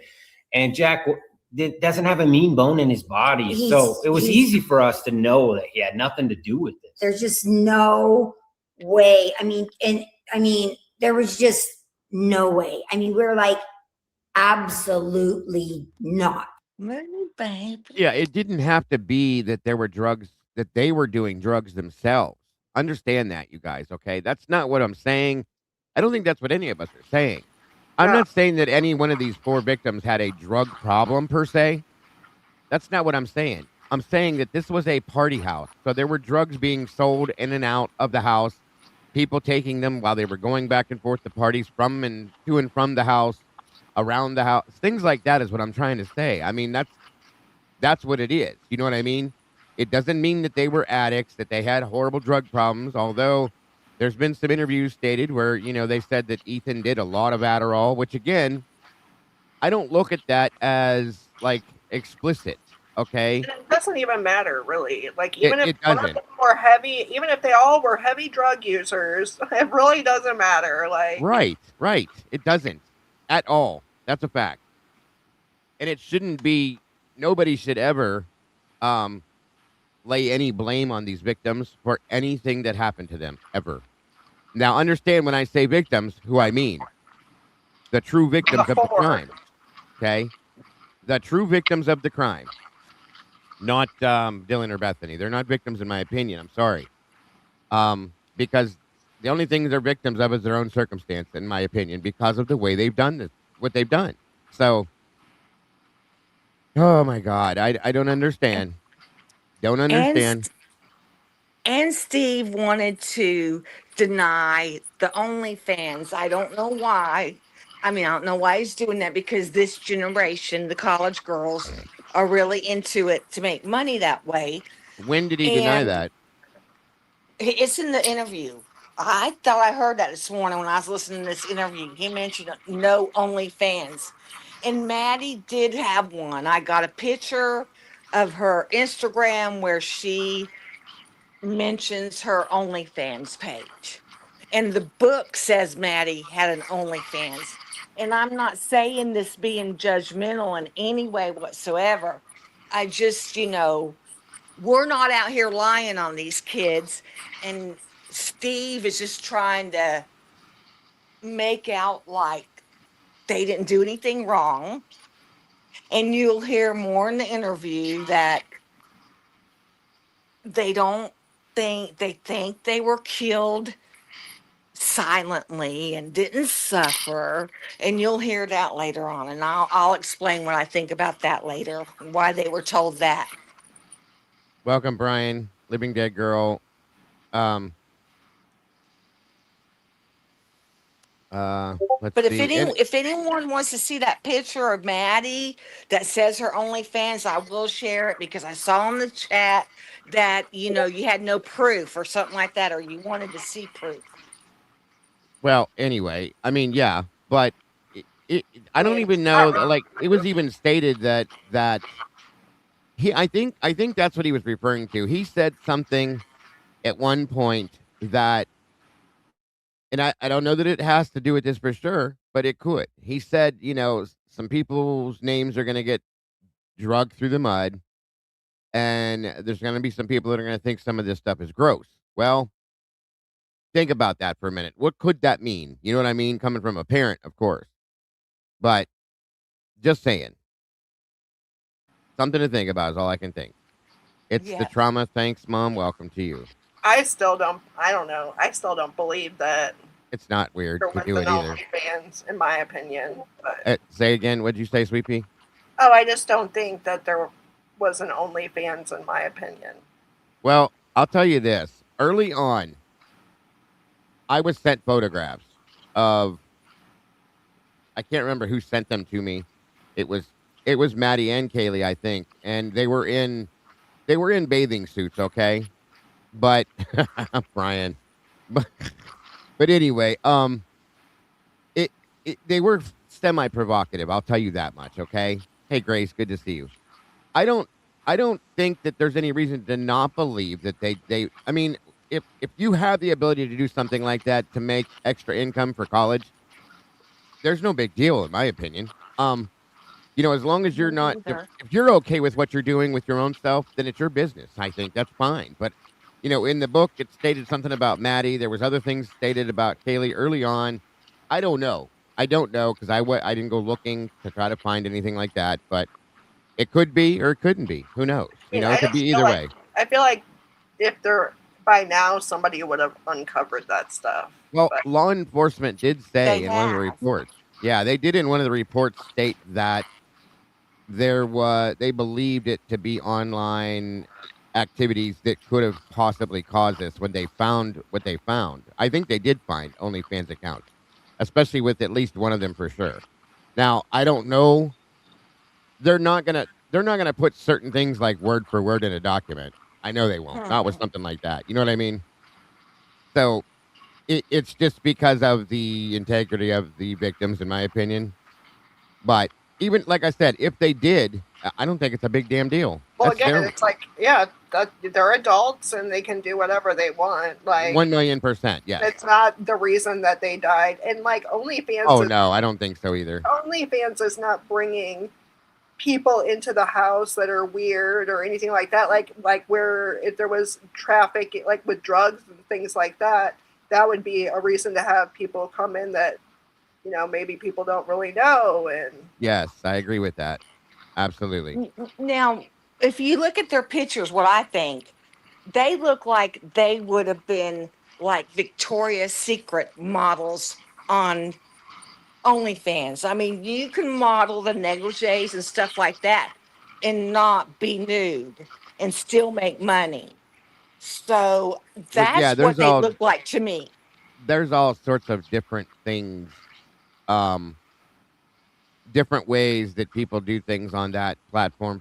Weird things even that don't have to take with anything with taking clothes off or anything. So yes, anything's possible. But like I said, we have so many different sources now and documentation. We have different books, and it's up to you what you guys believe. You make your own decisions, but we don't know. I'm going to say that. We don't know, period. There's no way that we can say we know because we don't. They refuse to tell us anything that's truthful, and they never have. So that's all the only thing we can say as far as that goes. You know what I mean? Or any of that stuff like that, in my opinion. So, but anyway, moving on. One thing I can say is I've spoken to enough detectives in my life that for all the missteps that this department took, I think in any investigation, when a crime like this occurs, they start with the people closest to the victims. I mean, that's just a natural first step. Yeah. But that being said, the rampant things that are online and these wild theories that are just so out there, I can't even imagine how you guys deal with it. it hurts my feelings so bad. We are so protective of Jack. At least I am personally, and so is Olivia.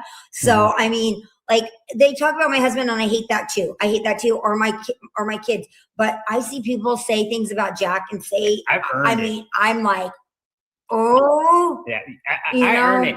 I embrace the hate because I've always went after the guy who killed my daughter. So if you believe in him, then I want you to hate me because I'm doing everything and I've done everything in my power to put that guy in a death cell. You know, I wanted the guy removed, and I was never playing to any other way. I was like, he did this once I knew he was it. I came at him full guns, and so I've earned that. I've earned those people come, but Jack didn't do anything, and all these other surviving victims have done nothing. It's horrible. So it just takes a really shady, bad, flawed character to go after somebody like that when there's no evidence.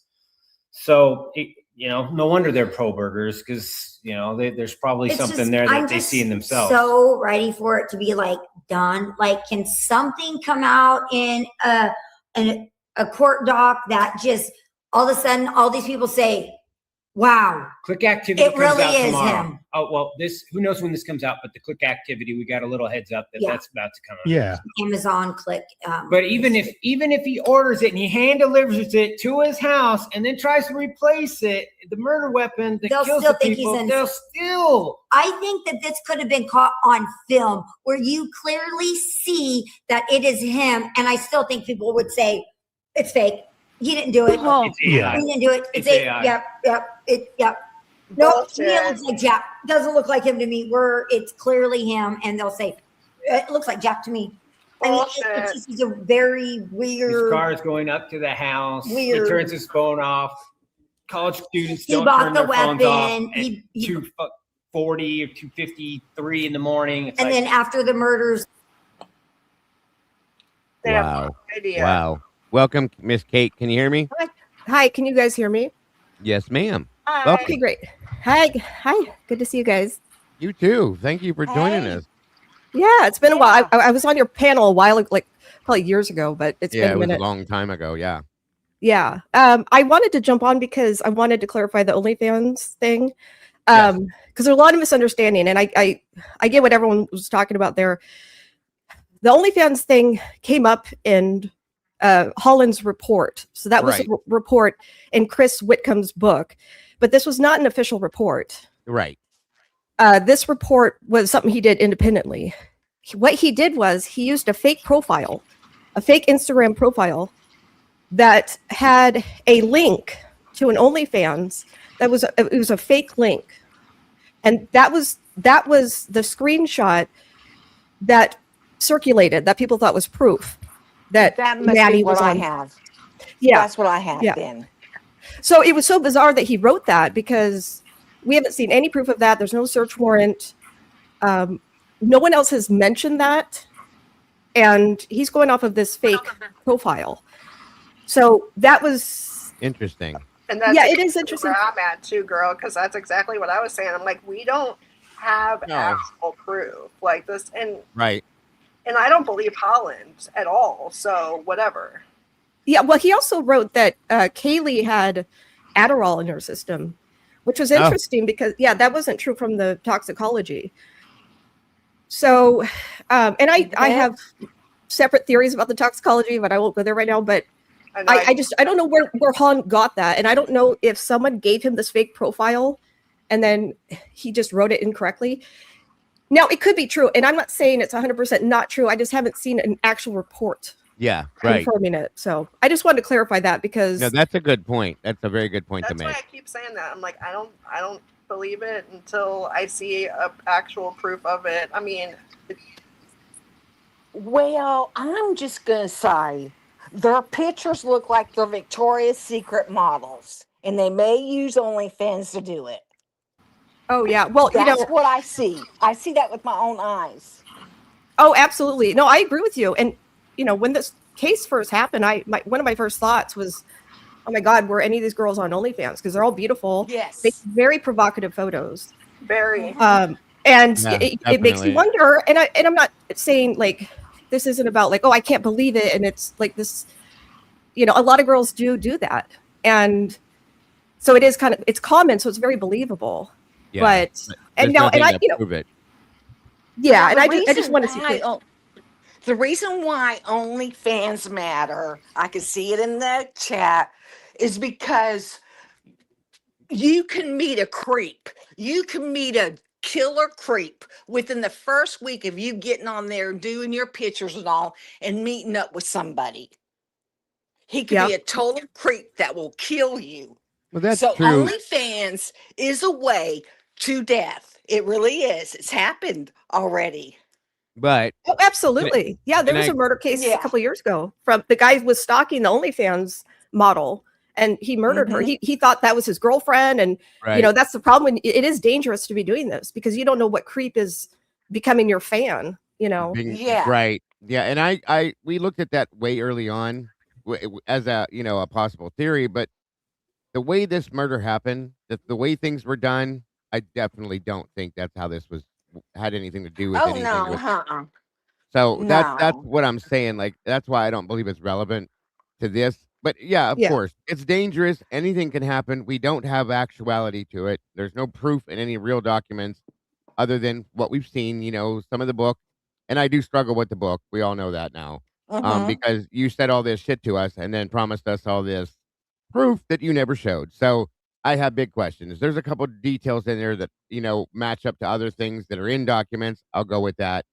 But at this point, until I see it, like I said, because I even struggle with the documents, you guys, but that's all we have. You know what I mean? Exactly. So until we see it in that, then we have to just kind of say, well, maybe that's all. Yeah. It is a fact, though, that they were calling somebody a creeper, right?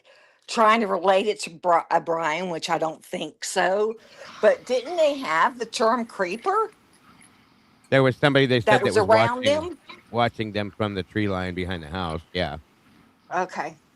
I mean, which I don't think it was multiple people. So, it can't be OnlyFans. But I just did want to state that OnlyFans is dangerous. Yeah. And again, it could be true. You're not careful. Right. Yeah. It could be true. So I'm not trying to say 100% it's not. I just take issue with where I just want to see where Holland's getting that from. It's definitely believable, and but if he used this fake account that was debunked, and the link itself, if you click on it, it goes to a Wix site. So that's like a website builder, and JLR has a video of it.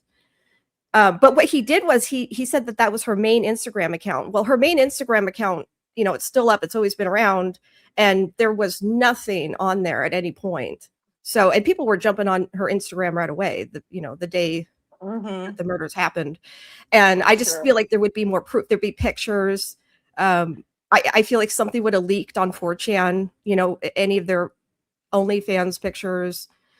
We haven't seen anything. Exactly. Yeah. That's exactly. I fully agree with you on that. Good points, Kate. Good points there. Thank you for being up here. I appreciate you jumping up with us today. Yeah, thanks for having me. Yeah. Hopefully you're sticking around, or you're not. Yeah. Okay. No, I can stick around. Yeah, because I have a couple quotes I'm going to read you, and we're going to get some other stuff as soon as we get through this. This has been wild. I'll say that much. It really is. It's so fast paced too. I'm like, it's exhausting in some ways. Listen to this. On we go. And thank you for clarifying that too, Kate. That is important for people to understand that may not. So, I mean, 20 minutes after the murders, he turns it back on. A little bit later than that, but yeah, he turns it on when he's out of the area. But yeah, it's it's one of those things you just try to hope and protect the people around you that you've loved, that have been a part of your life for a long time. And we took a lot of heat for sticking up for Jack, and even we didn't care. We're like, come at us. FBI and people were like, be careful. But I was like, you know what? I trust in the people that I love and I've surrounded myself with, that we would never be around anyone who would do anything like this. And I thought for sure, and I was warned that, hey, this may be a complete outsider. And that's what it was. Sure enough. Somebody could do everything right, but the wrong character comes into your community and everything changes. Or the wrong character lives in your community already. I'm going to read something to you guys. I can't wait to read this. I want you to hear this. This is what pisses me off lately. So, what this case reveals is what happens when contradictions are buried under competence instead of resolved through discipline. Do not mistake this for a failure of character. The people inside this system are not the problem. The system is. This is insane to me. This is where we get the whole systemic failure bullshit from. This was people. This was not an entire system. It was people. As I stated before, people make choices. People make decisions. This is not a system. It is the people within the system that chose to make the decisions that they did within the case, and the things that they did within the case is my point. So, it was built for a different era before digital evidence arrived in waves, before behavior was recorded at scale. Before technology became outpacing every structure meant to govern it. That transformation has a name, the digital shift. It is already underway. It already is in control.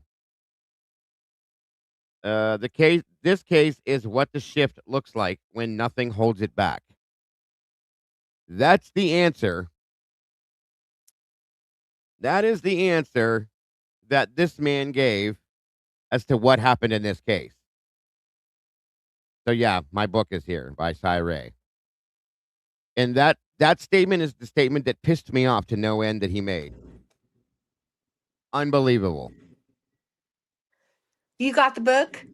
I did get the book. Thank you very much. It's right here in front of me. And I just read that statement out of it. And the system, folks, understand something. The system may be the problem, but the system doesn't run on its own. It's run by people. People. And people make the choices that they make within the system to make this happen. Facts are facts. So that statement to me, I'm sorry, sir, all due respect, but is absolutely bullshit. Can I read it again? Okay, hold on. You weren't paying attention, Miss Amanda. Hold on a minute. I'm just kidding. This case, what the case reveals is what happens when contradictions are buried under confidence instead of resolved through discipline. Do not mistake this for failure of character. So what he's saying there is that it's not the character of the people involved. That means they're all good people. That's bullshit. We know that it is. That's what I'm saying. Okay? So the people inside this system are not the problem. The system itself is. It was built for a different era before digital evidence arrived in waves, before behavior was recorded at scale, before technology began outpacing every structure meant to govern it. That transformation has a name, which is digital shift. It is already underway. It is already in control. This case is what the shift looks like when nothing holds it back. And once again, the system is run by people who make choices and decisions on their own with their own minds. Period. It doesn't run itself, you guys. The system is not. It doesn't run itself. It can't. That statement is dumb to me. I'm sorry. So yeah, stupid. it is. Absolutely. And if you blame it, that's why I have a problem with this book. I haven't gotten it. I've just heard Lana talk about it. But I agree with you. If you're blaming the system, you're never holding the individual accountable. Thank you. That means there's no accountability at all. Meaning, Exactly. okay, it's okay to look at this and go, oh, well, it was systemic failure. Not your fault, not his fault, not her fault. No big deal. Bullshit. That is bullshit. Yeah. I'm sorry, but you cannot put that out on top of this or any other case. People make choices and people make decisions. Exactly. Within the system, folks. And that's a fact. Okay. We're not run by generalized, we don't have intermediate policing or anything like that that's run by the internet at this point yet. Okay. There's still people that are making decisions and pushing buttons and making things happen. That is insane to me to make that statement. I'm sorry. And granted, yes, we're in a new era as far as criminology and the justice system goes, but you adapt to it as they have adapted to it. And by adapting to it, they've made horrible decisions within this case. They've lied repeatedly. They've corrupted the case. They did all sorts of things in this case that you just don't do. Period. So, well, you have to wonder. I mean, was this book some type of damage control, for the feds, the law enforcement? I don't know. It's very weird to me that he would write like that. Especially with his testimonies that we've heard at the hearings and his affidavit. It seems contradictory to what he said in that affidavit. My 30 years, I've never seen such horrible prosecutorial misconduct, but then he's writing this. That's weird to me. And I fully agree. And I wanted to say about the system and the corruption and all that stuff. Stephen Christie, right there on the screen, they are the result of the system. Everything they say is because of that corrupt system. Look what it did to these parents right here. Yeah. And I say that as someone who's lost a child. So their mind is not like y'all's. You know what I mean? So the system has broken these people. This couple right here is destroying them, in my opinion. They're in denial. They want to believe that their daughter died peacefully with no pain. And that's the way a mama wants to believe it. And I think the professionals put it out that way so you won't suffer, so you won't torture yourself. You know what I'm saying? And they're scatterbrained. When you first lose a child, you are scatterbrained, which they lost their child in a terrible, awful way. And I think that just blocked everything to them. The wall of denial came up. I mean, and it was said in chat that they didn't identify Kaylee's body. Oh, wow. And she was cremated. I don't care what someone in that family's got to go in there and look at that body. Not necessarily. Not necessarily. Not necessarily? No, they don't always do that. I have doubts on that. But at times, depending on the situation, they, especially within a criminal investigation, they do have certain limitations sometimes. Yeah, they don't always have to do that. It's wild. I looked into that too a long time back when they said that, and I went, what? And then I remember certain situations within things that I've been involved in within EMS and stuff like that, hearing stories about it. So it does happen from time to time. They don't have to 100% identify a person. And she was kind of slightly unidentifiable facially. Mm-hmm. So it could have had something to do with that. It could be a true statement, and it could have had something to do with that. Now, it depends on, they could be not telling us certain things too that they did and that maybe they went through at that point in time that they're just not talking about right now. Because things like that happen too. I've heard people in the past that have said, I can't see my child that way. I won't see my child that way. Yeah, that's true. I remember now. So and that could have happened. We just don't know that at this point. I've heard that before. Sometimes they'll recommend that you don't look at the body. And that happened to my best friend, I believe, was murdered a few years ago. And his parents didn't look at the body. And then he was cremated. So they recommended that they not look at his body. Yeah. So I took issue with that. But there's a lot of crazy stuff with his case. And big time. Yes, you are right. They'll do blood tests or they'll identify by dental records or something like that. When my friend was murdered 40 years ago, they did not allow his mother to identify his body because he was so mutilated. It was so sad. They didn't even let her look at him. And then he was cremated as well back then. So it's just a thing, guys. We don't know for sure. I take my comment back then. But no, you're allowed to have your opinions on it, but Well, I think you bring up a good point because it's like, well, did they recommend that they not? And I understand Kaylee, they said, she was unrecognizable. So Yes. Was it that, or, is there something else going on? I don't know. That's The a great autopsy question. makes it sound bad, real bad. Yeah. Oh, yeah.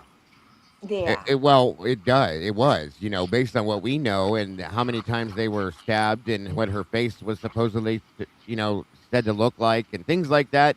Absolutely. And maybe they were very emotional, which they should be in the beginning. From the very beginning, they were super emotional and very outspoken and just very dramatic, which again, they should be because of what they went through.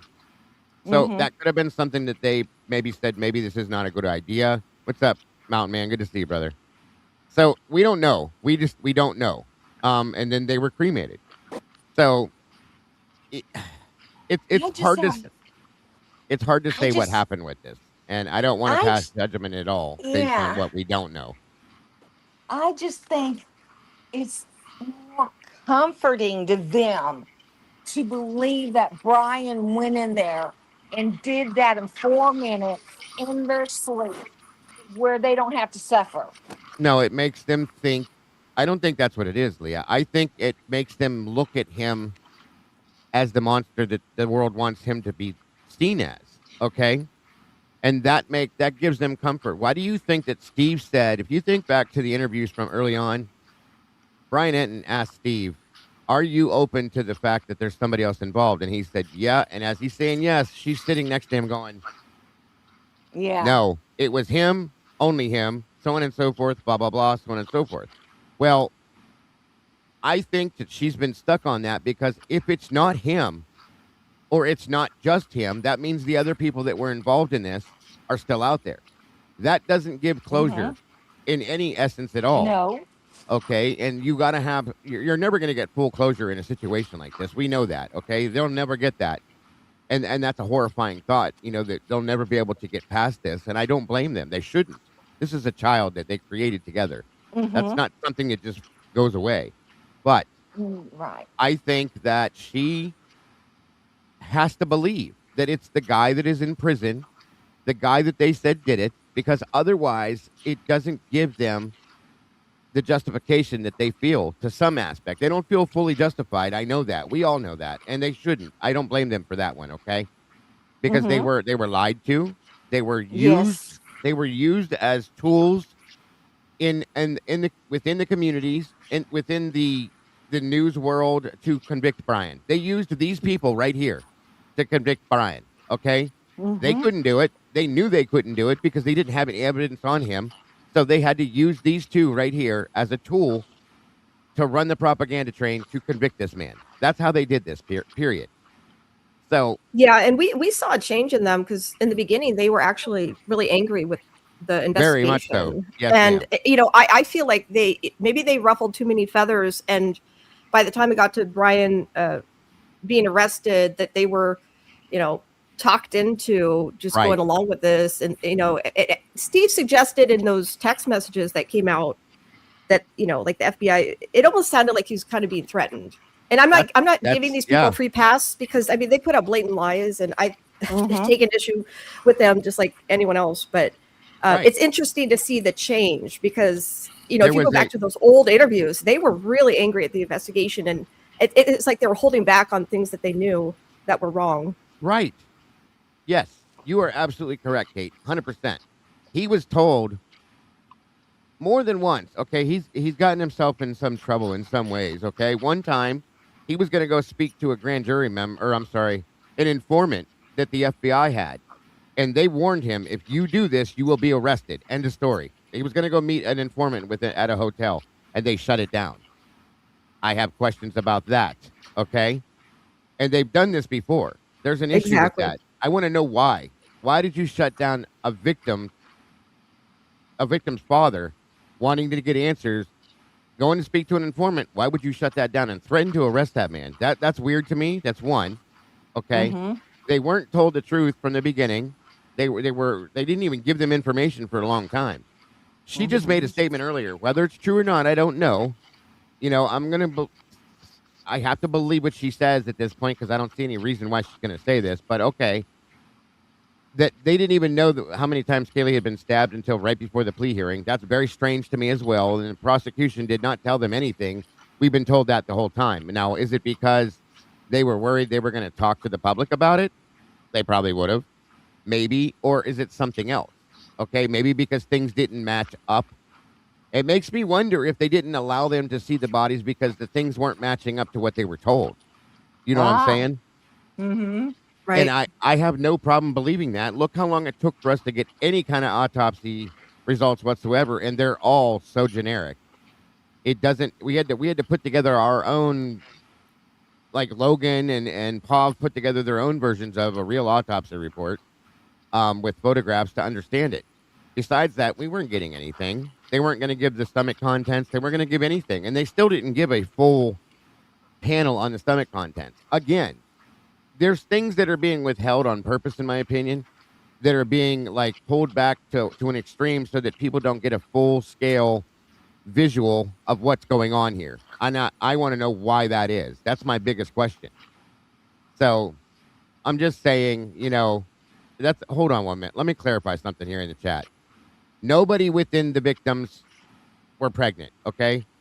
Nobody was pregnant. It was not listed within the autopsies, and there would have been a secondary charge for that. Exactly. Understand that. There would have been another charge added to these charges if there was somebody carrying a fetus or a child. End of story. And they wouldn't have IUDs. No. And Kaylee was found, I hate to be gross, folks, trigger warning. Period. Yeah, she was on her period and was using a tampon when they found her within the autopsy. So again, these are rumors that were put out a long time ago, but there was no pregnancy within any of these girls that were with victims. I'm sorry. So many rumors, you guys. So many rumors. And that one right there bothers me a lot because we would have seen immediately he would have been charged with a fourth or a fifth murder charge. Yeah. Absolutely. And Idaho's, they're pretty big on that when it comes to like a fetus's rights. Oh my God, yes. They absolutely gone after him for that. I mean, even if she was like pregnant for like 2 weeks, I mean, they would have definitely they would have tried to at least add that charge. Right. Yeah.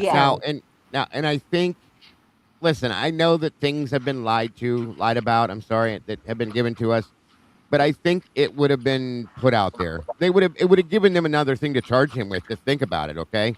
And they would have had something else to go with and made him more of a monster. So think about that, too. They would have taken full advantage of that situation if it was real, is all I'm saying. So that's right. I don't even know why that's come back into discussion again. I haven't seen that in like 3 years. So I don't know. I haven't either.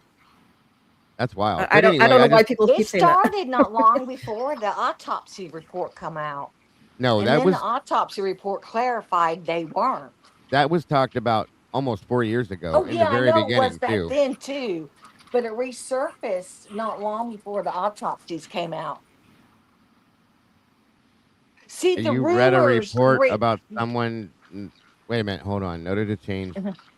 Now, I'm not saying you are loving other habits. I'm just saying this was a report. It could have just been because she was on her period, possibly. I'm not a woman, so don't get me wrapped up in that conversation. But I'm pretty sure that you have uteral changes when you're during that time of the month. Yeah. So that could have been what that meant. Well, considering you're shedding the lining of your uterus. Right. That's what I'm saying. It's not standard because that's what I mean. I don't want to get into that conversation. I don't want to I'm a girl. I can talk about it. It's okay. Right. Yeah. It's just a little uncomfortable. That's all I'm saying. I know. You're all right. It's okay. But anyway, I see what you're saying though, love. I understand. I'm not saying you were starting rumors. I'm saying that rumor has been out there, and I just want to clarify that if that was the case, there would have been another charge added to this, and there would have been a lot more. I think it would have been a huge, like, big bomb on top of everything else already, and they would have really made him, you know what I mean? They'd have really made him like a monster. So I'm just saying, and they'd have took full advantage of that. That's, again, my opinion, but, I'm pretty sure that's pretty positive. So. And the rumors seem to be circling around, like what we heard in the beginning is coming up around again. That seems to be what's going on with the Well, rumors. it always happens that way. It's happened. This is like the fourth time some of these rumors have come around the corner now. So, Mhm. so Ellie is corrupt, but not the rest. I didn't know. I'm not saying that. I'm not saying that at all. I'm saying the whole situation's corrupted. The whole thing. But again, the medical examiner herself, Dr. Singh, I don't see that happening. Her track record is pretty on point from what we looked into. So the whole case is corrupt without a doubt. There's no doubt there, Hottie, no doubt at all. But that part of it, I think, that's again, that's a reputation to withhold. And if you don't want to screw that up, I'm just saying, these are just my opinions on this. That's what I thought too. And when that came up, I had talked to my wife, just to make sure, because I'm a guy, I don't know all these things. And she agreed with me too. When you're shedding the aligning of your uterus, it shows changes within the uterus in any kind of medical report. So that's kind of what I thought that was. That's why I never questioned it. But anyway, too much of that talk for me. Moving on. On we go. Let's get through the rest of this. The tampon was in the autopsy report lost. It was. It was. No. They didn't have. Kaylee had 10 bank accounts. She's the only one that had multiple, though, from my understanding, from what we've seen. Yes. And it doesn't have anything to do with your neighborhood. It doesn't have anything to do with your security system or your defense classes. Doesn't matter. You just went to bed that night and you ended up in a room with somebody with a knife. We read things online that says, well, maybe if the kids weren't drunk, they could have fought back. Really? First of all, as far as Kaylee goes, she was 0.107. She was barely over the legal limit. Kaylee wasn't that drunk, and anybody that would make that comment, shame on you. Yeah, they shouldn't even be entertaining that. No, and that's just insane to me. I'm sorry. Anybody that would make that comment. They do it to get attention. They do it to get sympathy. I mean, maybe not, but we don't know. That's true. We don't know. In my opinion, I think to an extent, which they don't need to do that, and that's the point, because they have all of our sympathy. Well, that's... Yeah, absolutely. Yes. Yes, ma'am. Thanks, lady. They definitely all right. need to do that. Yes, ma'am. Kaylee was not a little girl. She's allowed to be. She didn't do anything wrong. That's nothing wrong with that. She wasn't driving. But by any means, she was not stumbling. She was not mumbling. She was carrying herself very well. We saw her walking. We saw her talking. So she had a professional driver that she brought to, and she wasn't driving. Where Kaylee was in that bed, there's not a whole lot you could do, even with a loaded gun on your side table. When you wake up with a knife, a 7-inch knife. Hold on a minute. What is she talking about a gun? Wait a minute. Let me see something here. But by any means, she was not stumbling. She was not mumbling. She was carrying herself very well. We saw her walking. We saw her talking. So she had a professional driver that she brought to, and she wasn't driving. Where Kaylee was in that bed, there's not a whole lot you could do, even with a loaded gun on your side table. What? Why was that stated? Now, I hope that was just making reference that even if you had a loaded gun on the table next to you, even then, why would you?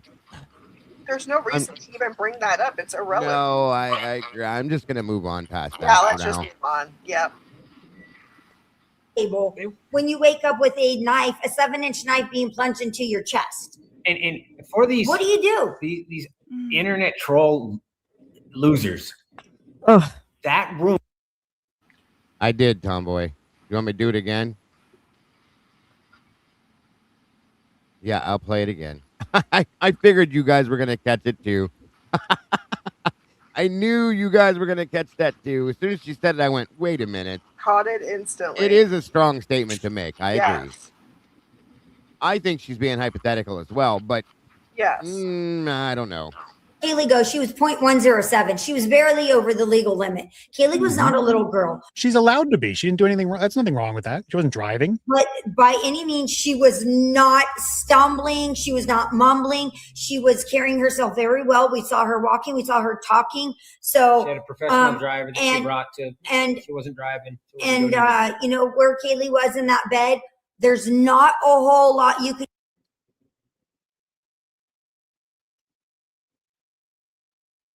do, even with a loaded gun on your, you know, on your side table. When you wake up with a knife, a 7-inch knife being plunged into your chest. It's still a strange statement to make either way. Just saying. Anyway.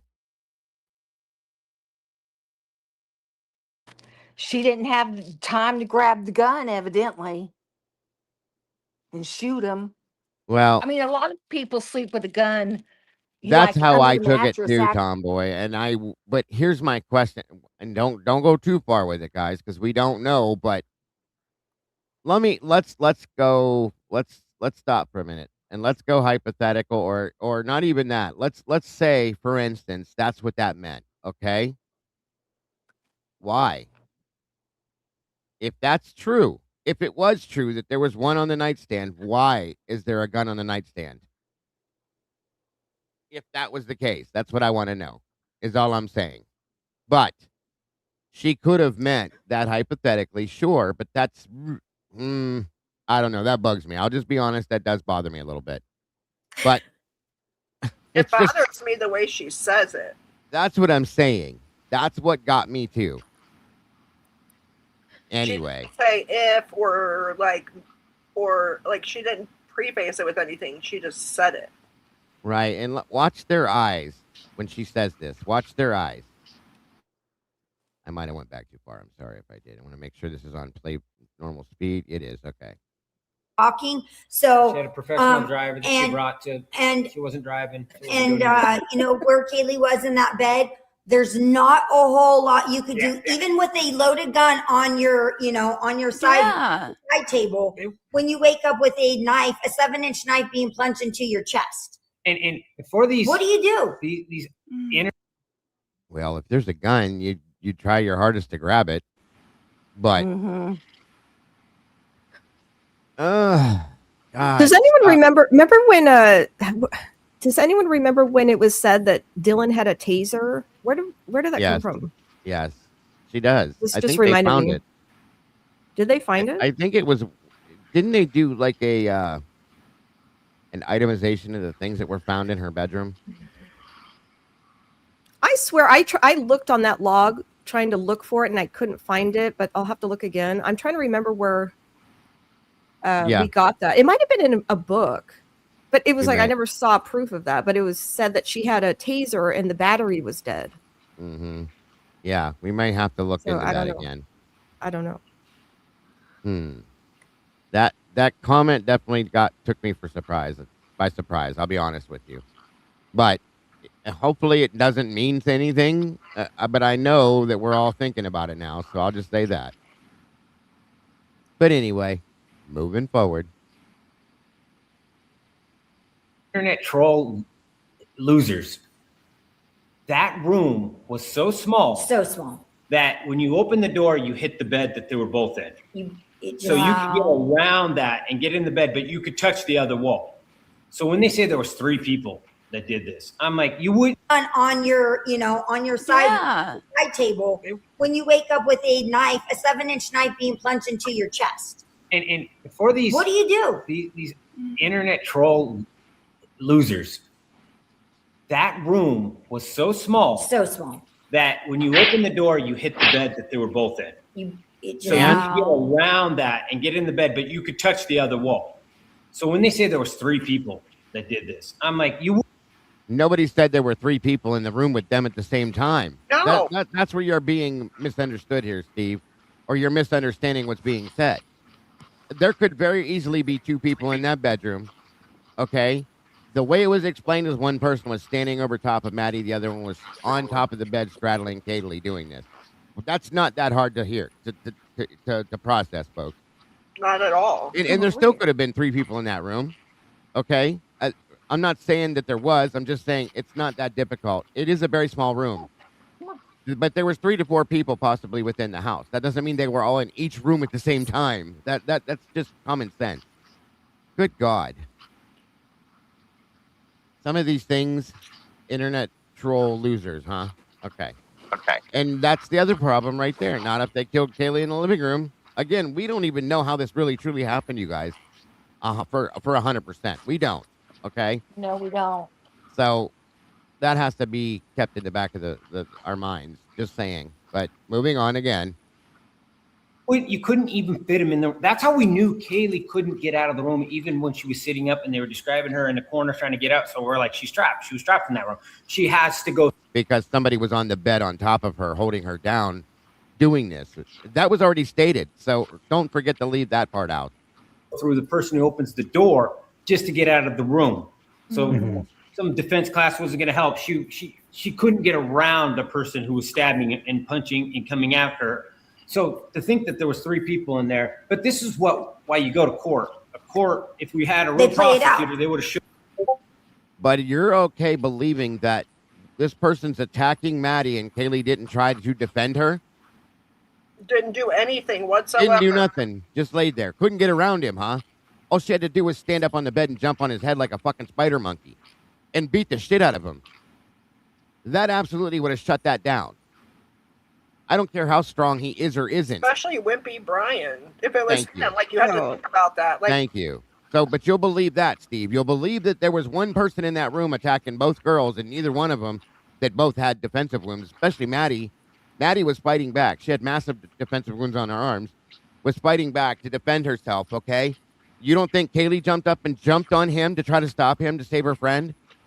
Think about what you're saying, sir. I'm sorry, no disrespect intended. Think about what you're saying. You'd rather believe that than believe that there were 2 or 3 people in there. And who even told him there were 3 people in there? That's my question. Thank you, Kiss Me. yeah, where'd that come from? Thank you. Yeah. Where did that come from, Steve? You're listening to the wrong channel, bro. That's all I'm saying. For real. Jesus. I don't get it, you guys. I just don't get it. Anyway, moving on. I don't see the email as of yet. Kiss Me. Hold on. Let me check down here. Not yet. It hasn't come through. Sometimes it takes a while because I have so many coming through, but I'll let you know. So that these people wouldn't even fit in this room. Yeah, they would play it out, and they were, under the covers, and Maddie was next to her, and it wasn't like a king size bed, which, it was, I think it was a double. So it's not even, doubles are pretty small. And, they were in there together. Kaylee was against the wall. The headboard was against the wall. Maddie was on her other side. And, he was just, reaching he came over. in and he stood in front of the only way to get out. So, he came over to the side of the bed, actually, and he was stabbing from the side. But then he eventually did come around because Kaylee's wounds were from the front as well. But so she's just laying there or not? That's what I mean. They're in denial. Okay. The commonsensical part of this would be that somebody was attacking them both at the same time. Exactly. She just said first, or he just said that he was standing by the door, blocking the door. Well, how are you doing that while you're killing 2 people at the same time that are in their beds? Explain that to me, somebody, anybody. You're wrong. Ridiculous. And so Kaylee's just laying there while Maddie's getting attacked. And what are they going to say? Like she was just like dead asleep? I don't think that would have woken her up. Thank you. Of course it would have. We know better than that. They're not accepting that. That's a common sense statement right there. Wow. This is where the denial thing comes into play. They refuse to accept the fact that there was at least 2 people in that room. Or she wasn't even in there when it started. Right, Micro. They don't want to because then that takes away the justification. That takes away their justice. because it would mean it was not just Brian, and that's all they pushed from day one. Same reason why they don't want us to read the documents, or why they don't. Right. Right. I fully agree with that. You are absolutely correct. Oh no, and I see people talking about the 400 million. Well, that would ruin that, wouldn't it, guys? I hate to say it, but it would. Well, they need it to be Brian and Brian alone, because they're not going to win that lawsuit. I don't think they're going to win it, in my opinion. I don't either. I fully agree with you. Well, I've always called this the WSU lawsuit tour that they're on. I mean, I've always called it. But the fact is that no amount of money, once you look at everything, would matter. I mean, even if somebody was like, it just doesn't. It's not right. And 99% of the mamas will not stop until they get the truth. They have that mother's intuition, that gut feeling. 99% of the mamas. I don't understand Christy. Yeah, I don't understand her. I don't. She has to put every single amount of hate and frustration out on this one singular person that she can't let it go, because that's how she's coping. Because they don't have the other people. That's why. That's true. It's just a way for her to cope, and it's sad, but it's you can't. I think some of it is based on the lawsuit, unfortunately, too. And that's so messed up, because again, no amount of money should matter over the truth. Absolutely not. Well, they should be suing the Moscow Police Department, and the state prosecution. Go after the investigation. Why don't go after WSU? You are 1,000,000% correct on that one, Kate. That they're clearly going after the wrong people, and have been from the beginning. I'd be suing Moscow PD and ISP, period. And I go after Jennings and Thompson too. Yes, just throw them in there too. all of Latah County, period. Yes, exactly. Yep, the whole county. And they didn't even look at him twice. Yep, they have no idea that they could. It makes you wonder why they didn't even blink their eyes towards Latah County. They've said some nasty stuff, but they won't look at them. That's interesting. Because they live there. And the accusations against Brian, in my opinion, is just hearsay. Where they felt unsafe around him, he looked at them funny or whatever, and none of that came out till he was arrested. Yeah, I think that's just. I don't think that's true. But they were the problem I have with that lawsuit. Going off of that is that they're trying to say that WSU didn't act accordingly, but they actually were setting up. They were doing things the right legal way for them, because you can't just fire people arbitrarily. You have to have grounds for that. And so they actually were going about things the right way, filing, whatever complaints that existed. They had a meeting with him. So you have to meet certain criteria to get to the point of saying, okay, this is our grounds for firing you. So I don't even understand the argument. Like, oh, you didn't fire him in time. And how do you know that he wouldn't go shoot up the school if you fired him? Yes. Well, and that's the other problem too. I agree with that, Kate, because here's the thing. If you're going to say that that's the basis of why he did what he did, then why didn't he do it there where he went to school, where he supposedly had problems with these people? Why did he come over here to this school to do it in a place that he knows probably has the death penalty as compared to a place that doesn't? Common sense. Come on now. This guy knew what he was talking about. Oops, sorry. No, you're fine. What'd you say? I like that question that you got up on the screen. Oh, I that's why I left it up there. SB 93 says, Dago, what do you think it would take for the G's to do a 180? I don't think they will, unless they're forced to. Unless it's shoved in their face with absolute proof of somebody else that did this. And then at that point, they will have no choice. And even then, I think they'll challenge it. I do. I think they would challenge it. That is the only way that'll happen, in my opinion. And we know it's not going to. So that would be the only thing. And like I said, at that point, they'll still challenge it, I think. They would still try to put Brian in that mix somehow. And that's sad to me. He's got to be an outsider. And it's got to be him, period. Yeah. I'm sorry. you know, I'm not trying to say that Kaylee was perfect and she wasn't drunk. Yes, she was definitely, you know, at a 0.107, but that is not like incredibly crazy. I don't even care. If you want to talk about again, who cares? Loser. You're a loser. 0.80 is where you would get a DUI. So she.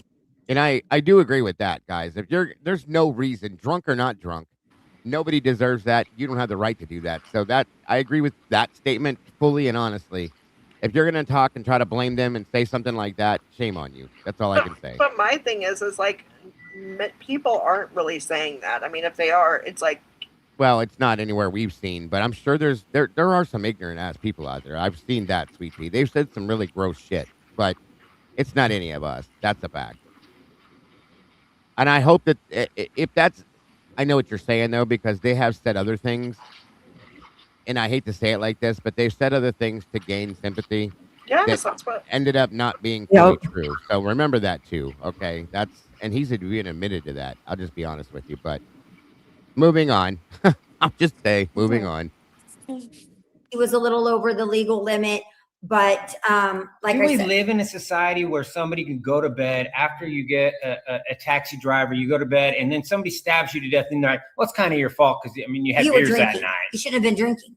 The internet is the most unregulated, ridiculous place. I mean, the things that I read are just so out there. The truth doesn't exist. It's like just whatever I want. Biggest problem is though they weren't sleeping. So let's remember that too.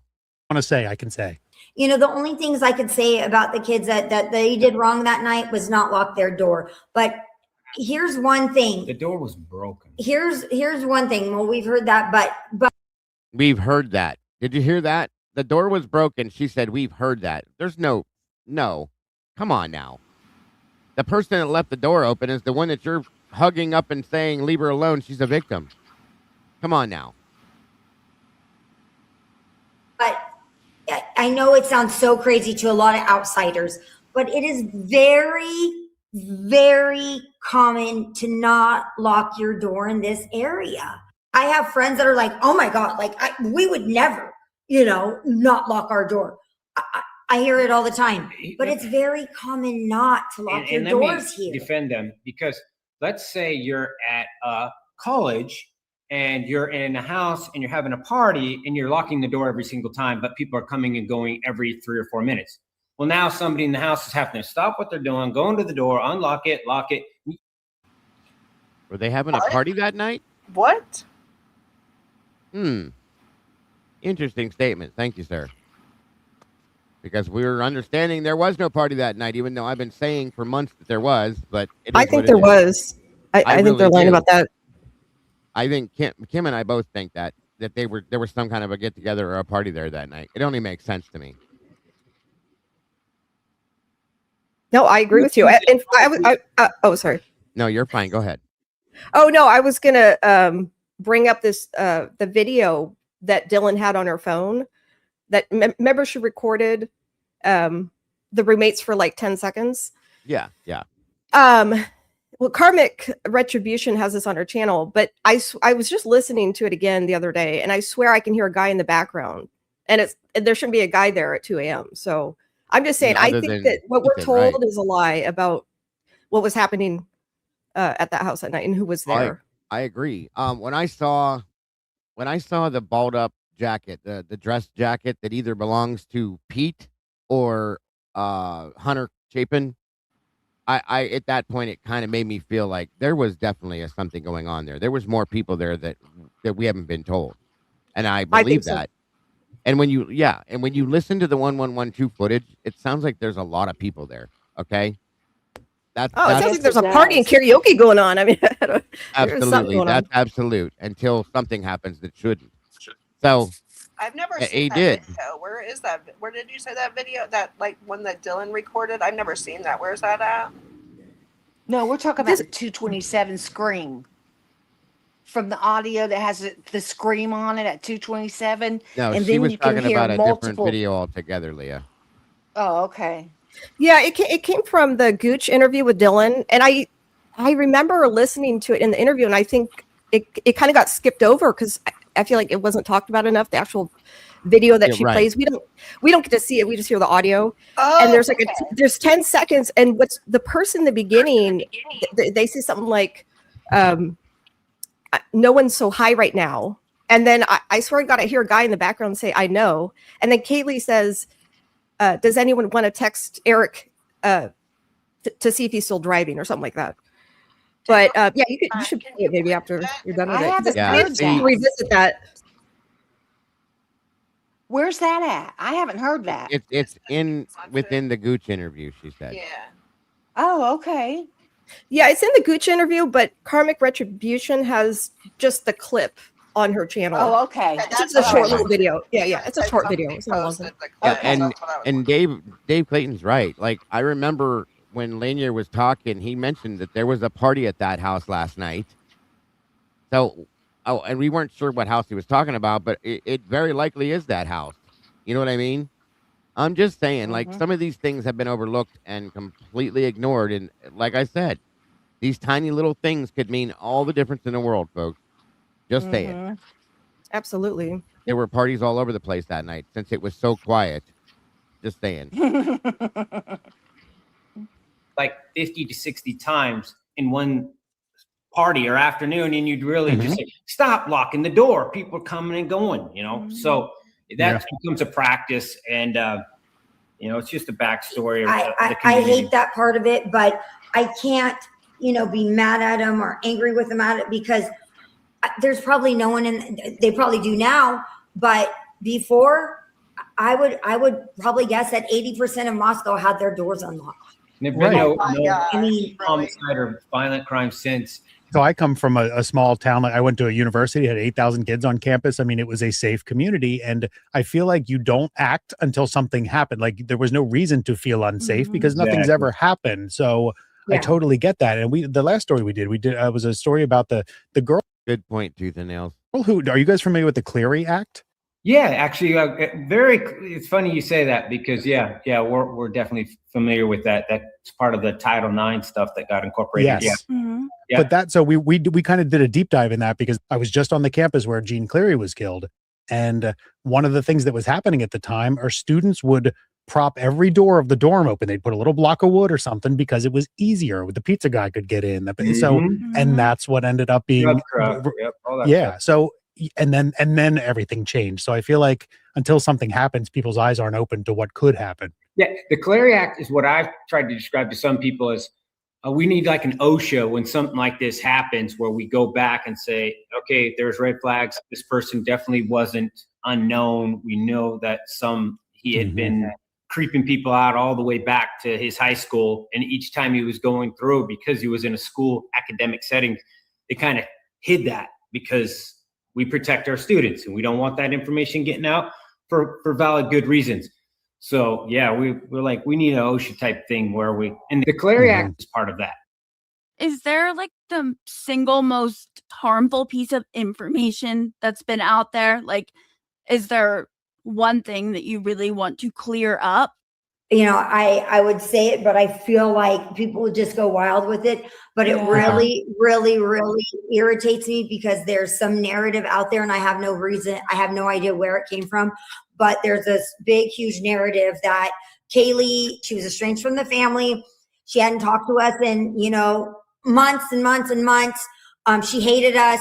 All of us were blocked on all of her social medias. She never lived with us. She actually grew up living with her aunt, which is absolutely not true, or her grandma. And I find that that's really funny that they say her grandma, because her grandma lives with us. That's my mom. And we moved her in 2016 when my dad passed away. So we had my mom move in with us, so she wasn't by herself. So grandma lives here. My sister lives down the street. And as much as she loves my sister, she probably had not even spent the night at her house since her and Maddie were little girls. My sister would do like camping things in the backyard for them.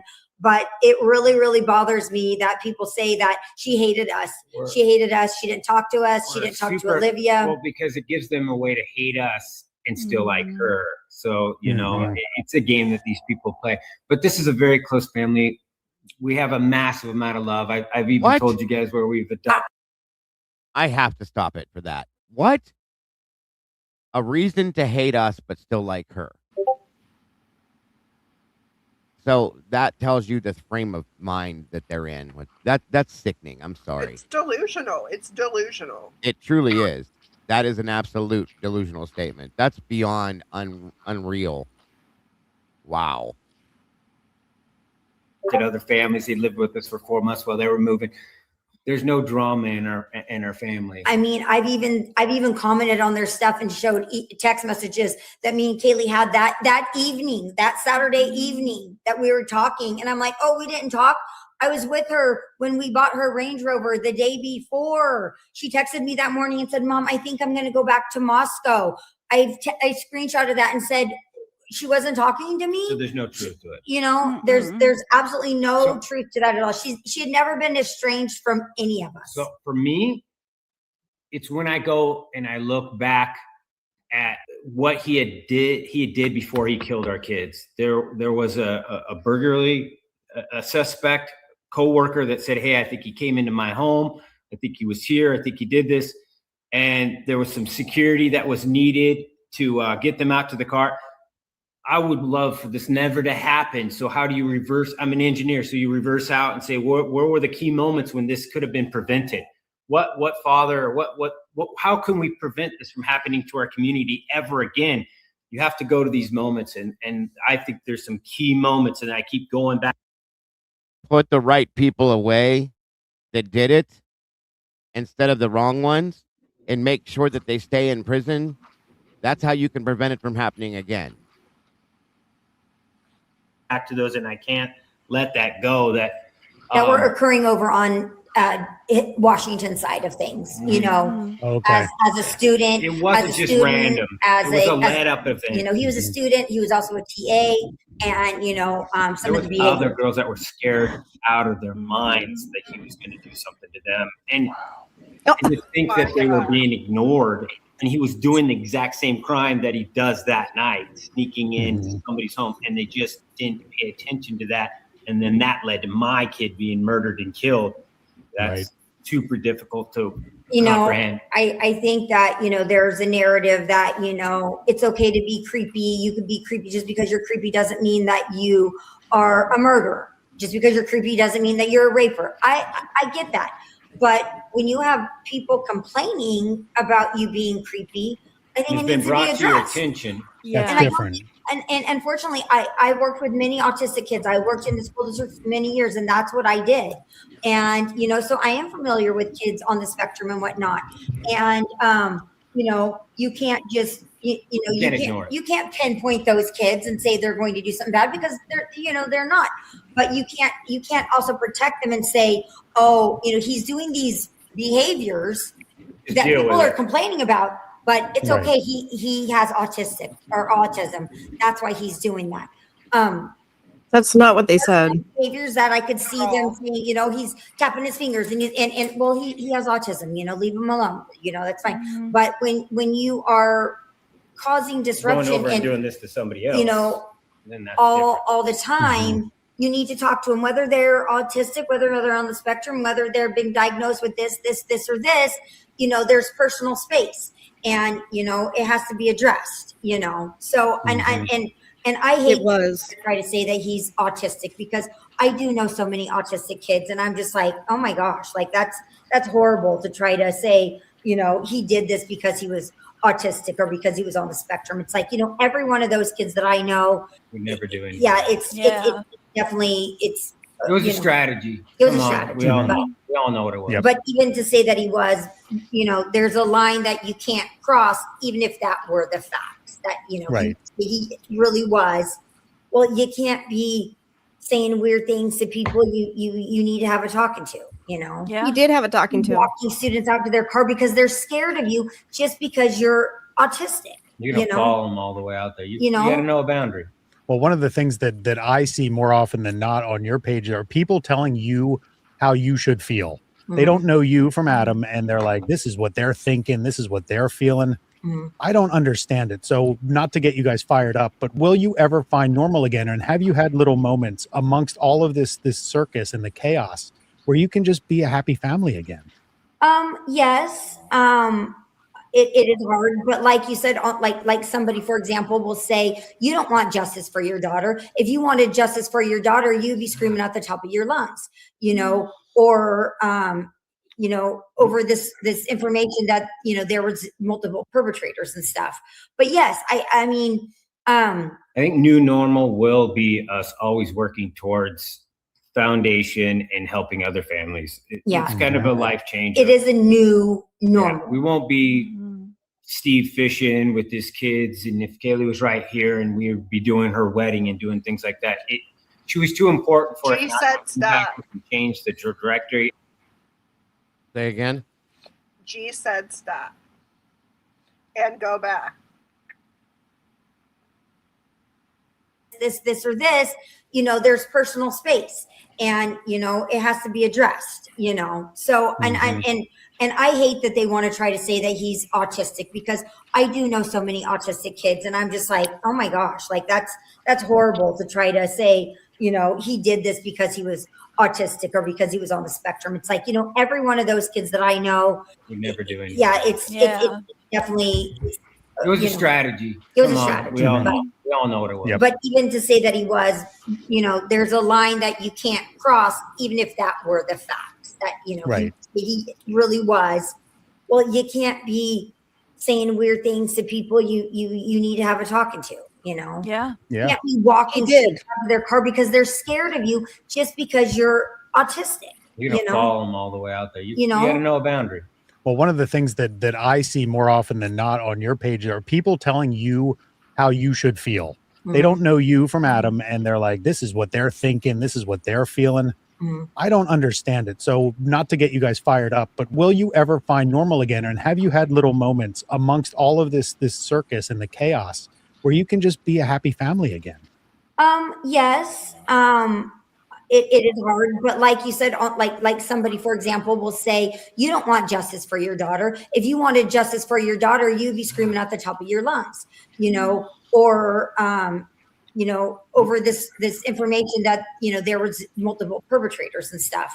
But yes, I mean, I think new normal will be us always working towards foundation and helping other families. It's kind of a life changer. It is a new normal. Yeah, we won't be Steve fishing with his kids, and if Kaylee was right here and we would be doing her wedding and doing things like that, she was too important for it not to impact us and change the trajectory of our lives. Mm-hmm.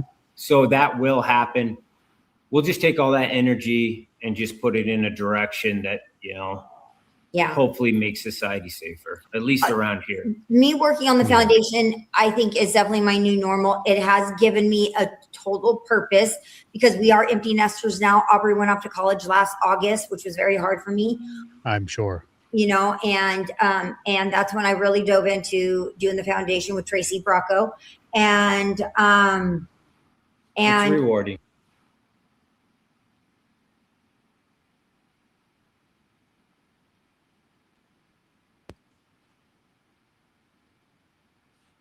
Is it normal to have two driver's licenses in Idaho? One being 21 plus when you're 19? No, that's not normal. I mean, it happens, but just saying. Thank you very much for that, though, Hottie. Appreciate that so much, hon. Definitely not normal. I am busy, especially since we launched May 1st. I mean, it has just been every day. I mean, we have people reaching out to us constantly. We are doing Zooms. We are vetting people that want to partner with us. We are, talking to labs. We are talking to law enforcement. We are really, trying to make this whatever we can. Very important, very real, very, a big. We don't want to just be, we want to be a huge foundation that, we want everybody knows crime to actually have true actions, and you need that. You nailed it. You gotta have, and we know enough people to do the chain of command, because your actions, people investigate, they do really good jobs of putting and identifying cases that aren't right and to put things together. So let's do that. And then where there's some shortcomings in financial and lab equipment, we can step in there, bridge that gap, and then get those actions into a courtroom and make things happen. Well, it's a perfect segue, because I wanted to end on that, on the foundation, Kaylee's legacy. It's called Murder Has a Name. And Christy, you've said that name came from the fact that people can name all these serial killers under the sun, but they can't name their victims. And that's a powerful statement and absolutely true. So was there a moment that crystallized this for you? Yeah, we actually changed our name like twice with our attorneys. You know, we had different names, and we went back and you know, just with different ideas and plans of what the foundation was going to be. So we named it, and we're going to go with this plan. And then we're like, I have an idea, and I don't want you guys to get mad, but you know, they were like, no, I think this is great. You know, I think we should do it. We'll change the name. So we were just spitting out names. We were in a Zoom with board members, and we were just going boom, boom, boom. And Tracy said, "Murder has a name." And I love it. I love that. I said, what about Murder Has a Voice? And we all went, you know, let's think about it. And we all came back around to Murder Has a Name. So, and people comment on that, and they say, okay, well, you say murder has a name, but yet you don't name your daughter. Well, it is the Kaylee Gonzalez Foundation. Murder has a name, you know, because like you said, they are dubbed the Idaho 4. And I get that. We want to apply this to every family that we do these lab works. And if it solves their case, then murder has a name, and it'll be their kid's name. So yes. Absolutely. Murder has a name, and it's Jimmy. Murder has a name, and it's Sarah. You know, murder has a name, and it's Mom. You know, however, in our case, murder has a name, and it's Kaylee. So we don't want Kaylee's name to ever be forgotten. I understand the Idaho 4 thing. I will never refer to the kids as the Idaho 4. I don't get mad about it because I understand, but I don't like it, you know. I don't either. You know, because they do have names, you know, and that's how they get forgotten. Well, and that's why we're here today. Yeah. And I know of several other cases that have been dubbed, like the Springfield 3, you know, whatnot. They've done it with several others, you know, and you don't know their names. Especially I want when it's Kaylee. a mass murderer case. They want to clump it and make a good soundbite. And you need a salacious headline. Exactly. It needs to be easier than saying 4 names: Kaylee Gonzalez, Maddie Mogan, Ethan Chapin, Xana Canodal. That's a lot, but they deserve their names to be said. And people, they're not the easiest names to say. I will say they're not. My last name's tough. People get Xana wrong, so we're very forgiving, and most people are just amazing. That's one thing is, for every bad person we meet probably 100 good ones. And I never would have had so much love and outpouring and kindness every single day we go to our mailbox. There's so much kindness that we would have been exposed to if this didn't happen. So I try to put it in that framework of like something bad happened to us, but it also exposed us to millions of people that have reached out and helped us. Tracy's a friend for life. Her husband, Anthony. I would give it all away to have Kaylee back. So don't get me wrong. We're not like embellishing all the love. No.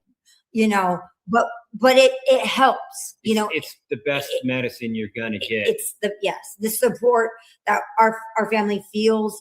And I mean, a week doesn't go by that we don't get a card with letters, handwritten 5-page letters. I mean, handwritten, you know, just, you know, in a card. So that keeps you going. And that's one reason why we're doing this interview right now. We'll do one tomorrow, and we just keep going because we understand that there's a lot of people out there that didn't have somebody to fight for them like this, because it's not easy. You know, it's not easy. Some families just fade away. They'll tear you apart. And we understand that. You know, we didn't know that we were going to get torn apart soon after. We were like, oh, we're getting torn apart out here, you know? And we were like, oh, well, you know, is it great?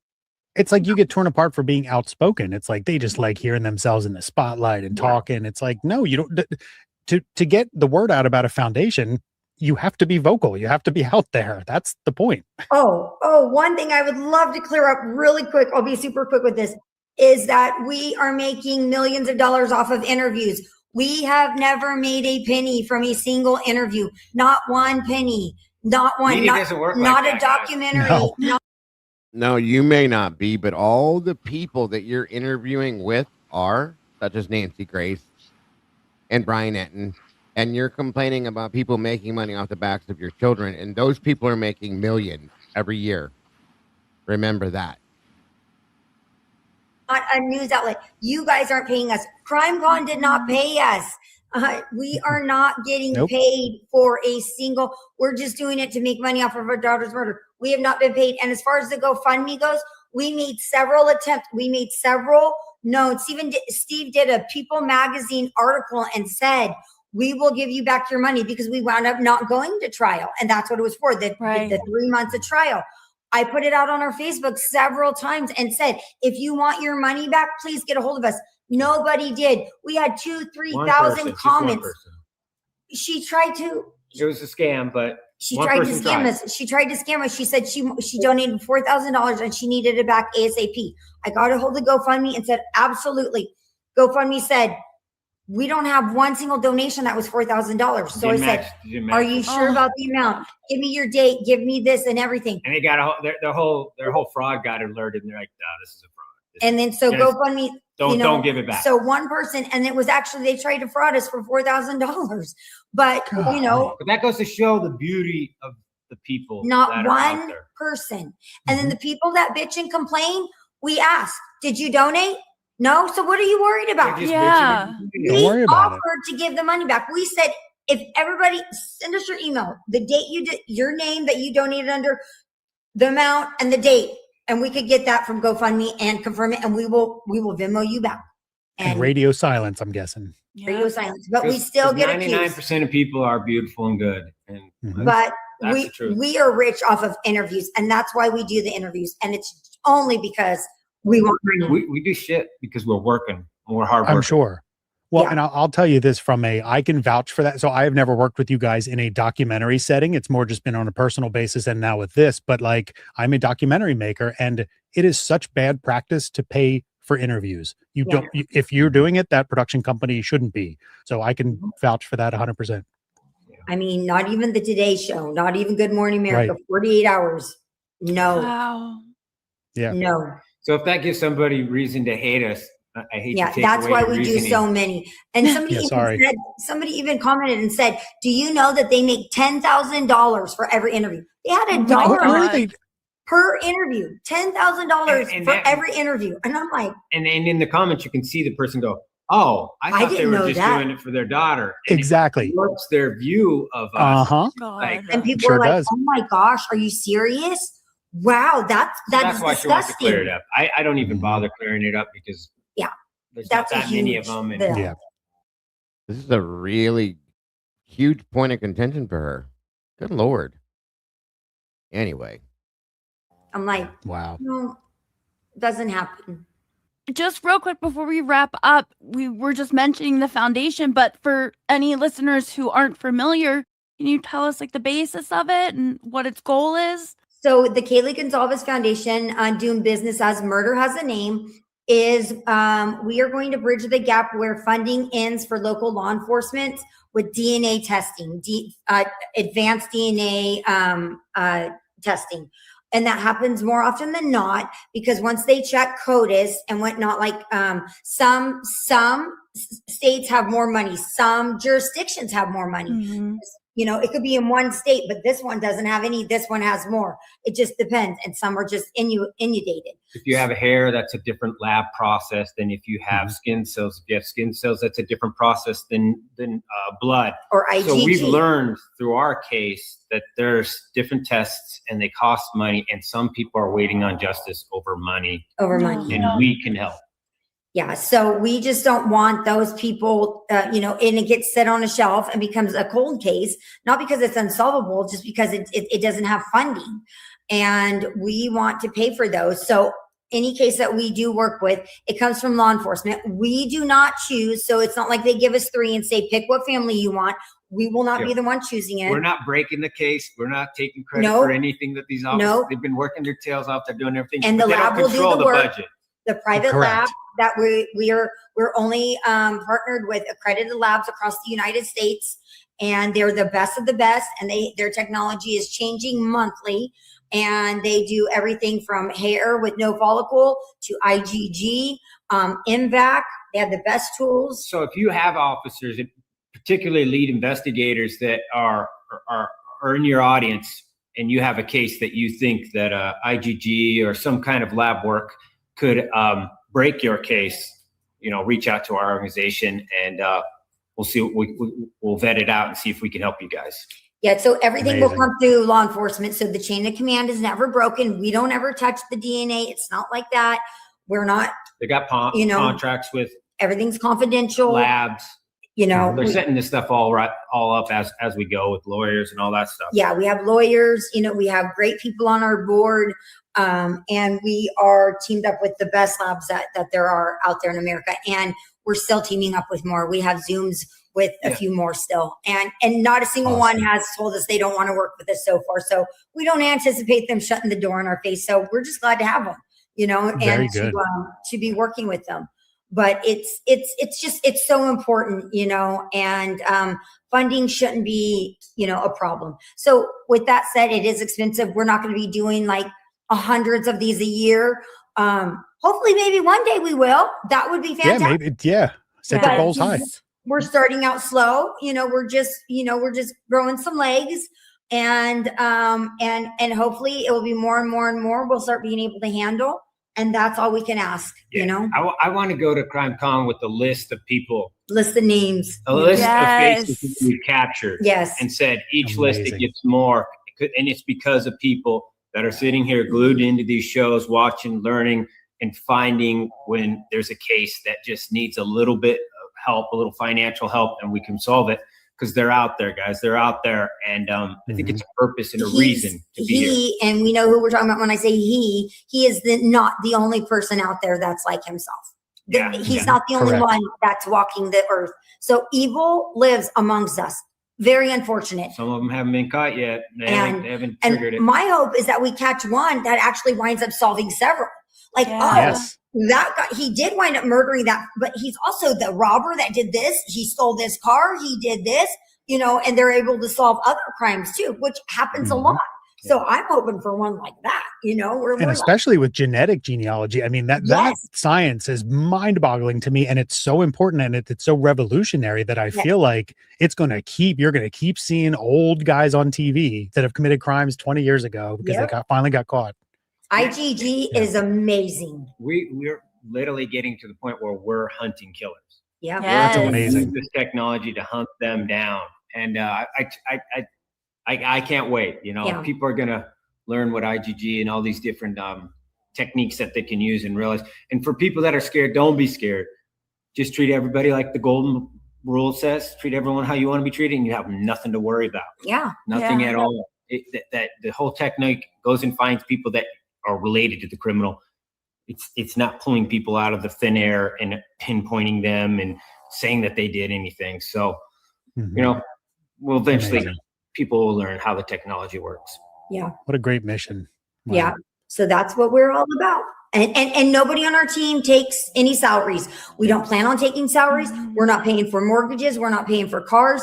Matter of fact, every bit of anything that's gone into it, as far as we printed cards and we printed flyers, has come out of either Tracy's pocket, mostly Tracy's pocket. She always pays for everything, and Anthony, her husband, or us.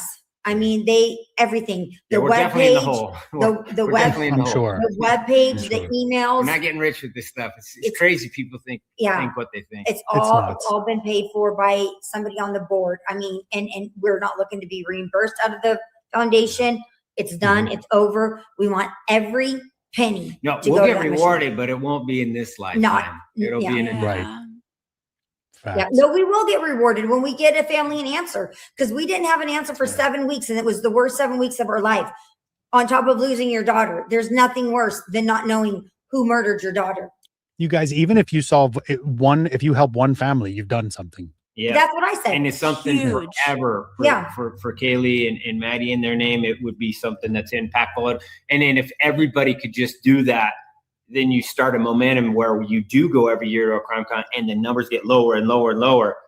Let's put the fear into these people's eyes. Hopefully it starts to deter some criminals, because they start thinking, I don't really know what this IgG stuff is all about. But I'm turning on the TV and people are getting caught left and right. There's these CCTVs everywhere. And between cameras alone, I can't believe. That's why I think the serial, and Andy Kahn will agree with me on this, that the age of the serial killer is gone because of all the technology. Like, you're not going to see these people get away with it for as long as they used to. Totally agree. And we're That's lucky the enough. message. We're lucky enough to have Andy on our board. He's an amazing He's man. awesome. He's awesome. So, He's freaking Yeah, funny too. He's He funny. is. He's He clever, witty, and he's not afraid to like No, to speak up. to knuckle Yeah. up. I swear, I joke with him. I'm like, Andy, do you ever sleep? Like, Yeah. I don't think you sleep. Like, he is always doing something. So Andy's great, and we got him on our board. We're lucky. We're Amazing. lucky. Guys, that was awesome. And I can't thank you enough for taking the time to join us, because from the moment we met, what was it, 8 months ago or so? I don't even remember how we got involved with each other, but we have spent the last almost year learning about Kaylee through the research that we were doing for these bookmarks. When we sat down and talked about her loves and what she liked, and then we threw like 40 ideas at the wall, and you're like, that's the one. And once you said that, then it was like off to the races. Now we get a sense of what she is, what you want, and then now how do we bring it to life? You guys are amazing, and we are so grateful for those bookmarks. They're beautiful. Absolutely. Good. I'm glad beautiful. you like them. You could tell that there was a lot of work put into them, and with that work is love. Yeah. So we are very grateful for them. Thank you guys so much. You are so welcome. We will talk to you soon. And again, thank you so much for being here. Yes, Okay. Thank you. Thank you guys. Wow. Wow. Wow. Wow. I say wow too. That's a hard watch. It really is. It really, really, really is. I just think the police corruption messed them up with all that they're saying to them. Well, it's not just that, because here's the thing. When they did find out what wasn't true that they were saying, they kept going with it, though. That's the problem I have. Okay. You know what I mean? Like, they're Absolutely. continuously going, like, still reading the same narrative, still running the same narrative, and they know it's not true. That's what I don't understand. That's the part that bugs me the most. It was long. I'm sorry, you guys. There's something with That's the family. fine. Like, I don't know if they're paid off or they got threatened, or it's They're something saying- just feels kind of artificial about the whole situation with them. I agree. I can't I agree. quite like put my finger on what it is, but You're not the only one to have said that either, Kate. Eddie said that a long time ago. It just doesn't make sense. It's weird. It really is strange. yeah. And I can't quite figure out how or why. Like, there's things that have been blatantly put out to them that we know is not true. They know it's not true at this point, and they're still saying the same thing. Mm-hmm. Oh, he stalked him. He did this. He did that. But that's not true. You know it's not. You know it's not true. It's been told to you by the prosecutor and law enforcement that it's not true, and you're still making those statements. That's the problem. Well, they're great at gaslighting people. Like, I've seen them just twist the narrative over and Yes. over, and then when they're called out for lies, then it gets twisted into something else, and it's very bizarre to watch after all these years how these people operate. You are. And I don't know if they're correct. like they have handlers or something. I don't know what's going on here. It's really bizarre. It is. You are 100% correct here. I fully agree with you on that one. And I can't quite, like I said, I can't quite put it together as to what's going on with it. It's just very strange considering the circumstances in the situation. You know what I mean? So I got to agree with you. I will say this.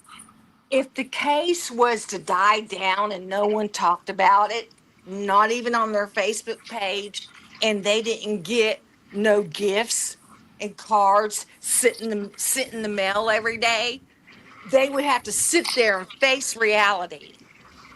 When no one comforts you, when no one's around you, when people tell you to shut up and they're tired of hearing you talk about your child, that's when the reality sets in. And they're sheltered from that. All the other people losing their children don't get that kind of stuff. And they're being sheltered. And it's not reality. They're not going to always get those cards and gifts. There's going to be a day that stops. Well, so eventually, yeah, it will. But and I don't see it happening anytime soon. This is going to keep going and going and going and going. So we'll see. We'll see. There's already been a change. Okay, at one point, and I don't know if it has anything to do with those the text messages, between Stephen Bratt, where he made the statements that he was basically threatened by, and again, if you believe that, we have to make sure we believe it. You know, he made statements that he was threatened by the Showalters and the Mortensons. That basically needs to be quiet. But is it true? That's what I'm saying. We don't know that. That's true. So there's definitely been a switch up at some point. It's been a while, but you know, it happened. It happened.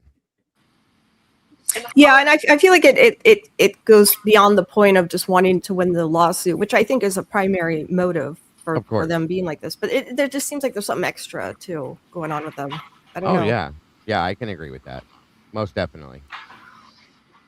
Most definitely. What time is it? 3. Oh wow, sorry guys, that was a long one. We've been here 3 hours 15 minutes already. Oh my gosh, it didn't feel like that. No, it didn't. No, it don't.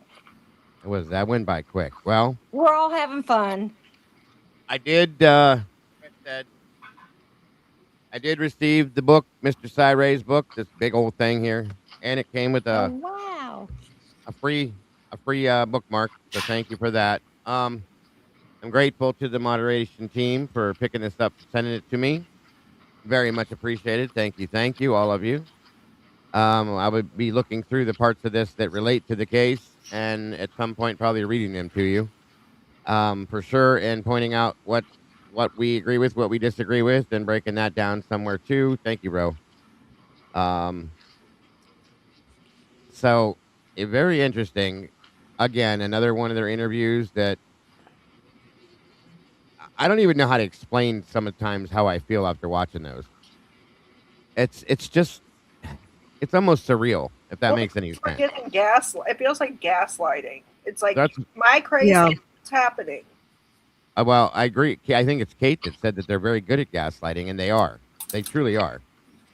So you're just constantly in a state of confusion, and the fact that they have this foundation for Kaylee for DNA testing is, like I said, ironic or what? Like, it's almost like a weird joke or something. I don't know. It's contradictory. Right. It's not right. Well, they don't want to use it to test the hair in Ethan's hand or in Maddie's bed, and then they literally swear at people who ask them about it. Something's not right there. Well, she's yelling at me about it, just giving her facts. I didn't mean to. You are absolutely correct, and see, that bothers me too, because that goes back to what I said before. That comment, I showed that comment. Well, where somebody said, "Are you going to use this amazing foundation to be able to test the hair that was found in Ethan's hand?" Her statement back to that person was, "Oh, I absolutely would if it was real. Now kindly fuck off." Excuse me? Yeah, that was insane. That's out of character for a bereaved mama. I'm just saying. Well, what am I telling you guys? I'm telling you that reasoning right there is because I think they're afraid. I think they're afraid to test it because they know it's not going to come back to Brian, for one, and it's going to bring somebody else to the table here. That blows their justice out the door, and it blows the narrative they've been chasing down the road for the past 3.5 years. It would mean that there was somebody else involved and that they don't have that person, and that would destroy them. I think that would shut them down completely, because now you don't have that justification of what has gone on. That's the problem, and that's truly what I believe. It takes it's away. Interesting. Go ahead. Oh, go ahead. Oh no, no, you're fine. Go ahead. Oh, I was just going to say, like, I've never seen them triggered like that to where they're swearing at people when, I know they deal with trolls and people have been rude to them. I get it. But it was like, as soon as someone said to them about the hair, then they just start swearing and attacking. And I'd never seen them like that before. So this is like some trigger point for them. I think, deep down, they know that. Yes, ma'am. There's something wrong. And they're lying to themselves. It's not debris. I mean, I can't believe they even said that. We know it's not debris. It's hair. Well, and they're still listening to the investigators, okay? And the investigators are still pushing. We know what we did. We know it. I think it was Gilbertson or Mallory, one of the two. She questioned him and said, "What's the deal with this whole sheath not being found on the bed? It was on the floor and somebody moved it." And all he said was, "No, Christy, that's just them being trolls, trying to run their story. Just ignore it." Really? That's your answer, huh? instead of questioning them and looking into them, then they just turn face with us, and it's all our fault. When we didn't Exactly. even put that information out there. It wasn't us, but okay. No. All we're doing is trying to find justice for your child that we believe she deserves, and you for that matter. And we're all pieces of shit and trailer trash and whatever else they've called us. But you refuse to believe anything besides. Here's the problem I have. You're so pissed off at Bill Thompson for what he did. You're suing WSU for what you claim they did, but you won't look at anything that anybody else shows you that could be the truth, because it doesn't fit that box that you have to stay in to stay comfortable. There's the problem. And it is a big, big problem. It's like they almost get there. Like, they're like, this is not right. Bill did this, Bill did that. And you're like, yes, keep going. And then they just completely stop. Like, then it's like. They do it every time. Yeah. Exactly. They questioned Jeffrey Gentry when he came out, and he told them what he told them, and then off they move on to somebody else to question. So they're asking other people questions, but they're taking their answers as face value and just like, see, there it is. And they don't look into it. They just ask and get an answer, and they're done. That's not how you investigate something. I'm sorry. It's crazy. It is crazy. And yes, I agree. You know, that is the problem. 1,000,000%. You are correct. Unreal. Yeah, I agree with you, Dago. I do. I mean, it's making sense. You can tell they're still scatterbrained, especially Christy. She's very scatterbrained. Yeah. I agree with you. I think she's getting anger now too. She's entering the anger stage. They've been there, yeah. Oh, they're there. I mean, even Grandma was going off on me. Oh yeah. Oh, that's right. The grandma. Yeah, she joined the conversation attacking people. Yeah, the grandma. She went after me. She told me to F off, and you know what my biggest question is? Yeah, it was me. Oh my God. Yeah. My biggest question is going to be is when she wanted me to fight me. She goes, I said, it's all about, I'm like, the documents showed the truth. And she said, I'll come find you and show you some truth. That's what she said. Oh no. And I'm like, wow. Grandma, I'm like, no. That's sad. No, Grandma, like, we're not going to do that. Like, I'm not. That's crazy. Wow. I know. I was appalled. I was like, oh my God. I think I agree with Pamela. That statement is absolutely, in my opinion, that's on point. I don't think she is scatterbrained. I think she's mad. She's mad. I think she's panicked. And I think she's mad because she does know that they're not being given, that this isn't the truth. I think in the back of her mind, because I think Steve knows, okay? I think he really does, honestly, and that's what he thinks. And I think he's told her more than once. He doesn't want to hear it, so he just leaves it alone. But I think she knows in the back of her mind that this is not the truth, and that these people are still out there, that there's no justice for her daughter, and that she's angry about that, and she takes it out on us instead because we're the ones that are feeding it to her. Yep. I fully believe that, Pamela. That's a great point and a good way to put that, too. God, I don't understand what's going to have to happen. I think agree. I think it's what I said. They're going to have to get something shoved like directly in their face to where they can't look away, they can't turn their head, and they can't make an excuse. And then, even then, I think they will still question it to an extent to where, until they can't. And then they'll have no choice. And then there's going to be a whole lot of backpedaling and all sorts of strange things going on at that point. Then I hope maybe they'll go after the right people, is all I'm saying. Then you can file a civil suit against the right people. Right. And I'm going to clarify that I did not know that it was the grandma at first. It's not your fault. No, until she said something and then it clicked. But I actually didn't even know. I just thought she was like one of the normal people that I try to say that the truth is really there and you're misinformed. That's wild. Yeah, I agree with Dave, too, that they had the full 1112 footage. They heard and saw things, and I think they know. I agree with you, Dave. I think they do. I think at least, I think Christy comes off to me as somebody that doesn't want to know. Therefore, she won't look at things. She won't listen to things. She won't hear things. She won't read documents because she doesn't want to see these things. Because I think she'll she's afraid she'll understand it. And that she'll see that what we're seeing is right. You know what I mean? Yeah. I mean, it makes sense to me, you guys. It does. Well, is this coming from internally or externally? Like, are they internally conflicted to where, they're just in denial? It's kind of a coping mechanism. And I get, the loss, the trauma, but so is it that, or is there an external factor here where there's also, something going on that's kind of handling this family, so to speak? Well, I think they have people in their ear, no doubt. Nonstop. They have to stay in their ear, in my opinion, to keep this going, because they know that if they lay off of these two and they just let it be, that other people are going to get in their ear and they're going to start processing things. Okay.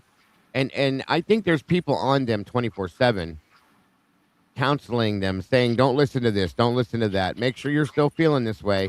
Come on. You know the truth here, guys. We're giving you the truth. Don't forget it. Don't forget it. Don't forget it. And don't forget he pled guilty. He pled guilty. Like, just run. Yeah. I think there's people doing that with them all the time to ensure that they don't switch it up, because if they're left alone at some point to their own, if they're left alone to look at this themselves, oh boy, I have a bad feeling that they're going, well, not a bad feeling, but a feeling that they're going to start seeing things for what they are, and then they're really going to start going. And if they're allowed to do that, that could be where this does change it up. Yeah. That's all I'm saying. Wild. Yeah, and I don't have a problem with them doing this foundation. Like, I don't think it's inherently bad at all. And I think it's a good way to use your trauma, and it helps, their healing process. Yes. And so there's nothing wrong with that. And I'd like to see them in counseling, rather than on, but it's not even like, I'm not saying like shut them up and they shouldn't be on these shows. They should, promote the organization, and you're doing something productive and good for Kaylee. But the problem is that they always have to insert into the conversation these attacks on us, the community that's just asking questions. We're not after them, but they just have to keep on insulting us. That's where I have the problem. And the people that are interviewing them are perpetuating these things. Like, they very easily go into these interviews and say, well, we're only going to talk about the foundation right now, because that's why we're here. We don't need to talk about anything else. This is about Kaylee and this foundation. We didn't really even hear about exactly what the foundation does and who's involved. Like, that was the whole point. This was for their agenda. They were trying to get all that out there. Yeah. Yeah. Yeah. I agree. Like I said, that's how this has to be for them. And people have to keep it this way. Thank you, Elizabeth. I appreciate that. That's exactly what I believe. They don't want it tested because they know that it's going to change the story. There's going to be somebody else that's going to be introduced to this case that they don't know, that nobody else does. Well, I think some of us might, but they're not familiar with, that they have no clue. And that's going to take away from the fact that Brian did this by himself, which in one sense is going to make them look dumb because of some of the things they've said and done. That's one part of it. And two, it's going to, like I said, it takes away the little justice they've gotten from this. I mean, I feel bad for them in that aspect. I've always felt bad for them, guys, which is why I'm still doing this. Whether they like it or not, any of us that are out here doing what we're doing, they can't stand us, but we're all here for them. I know that sounds insane, but that's the fact. We are here because of them, for them, and their victim. It's very sad because they're completely against everything we stand for. And we're going to be the ones, I feel like, that are going to be able to prove this some way or another at some point in time. And then we're going to be, who are we going to be then? That's the question. Well, that's why I feel like it comes across more as like narrative control. Like it's more about controlling the narrative that no, don't look at anyone else. It's just Brian Koberger.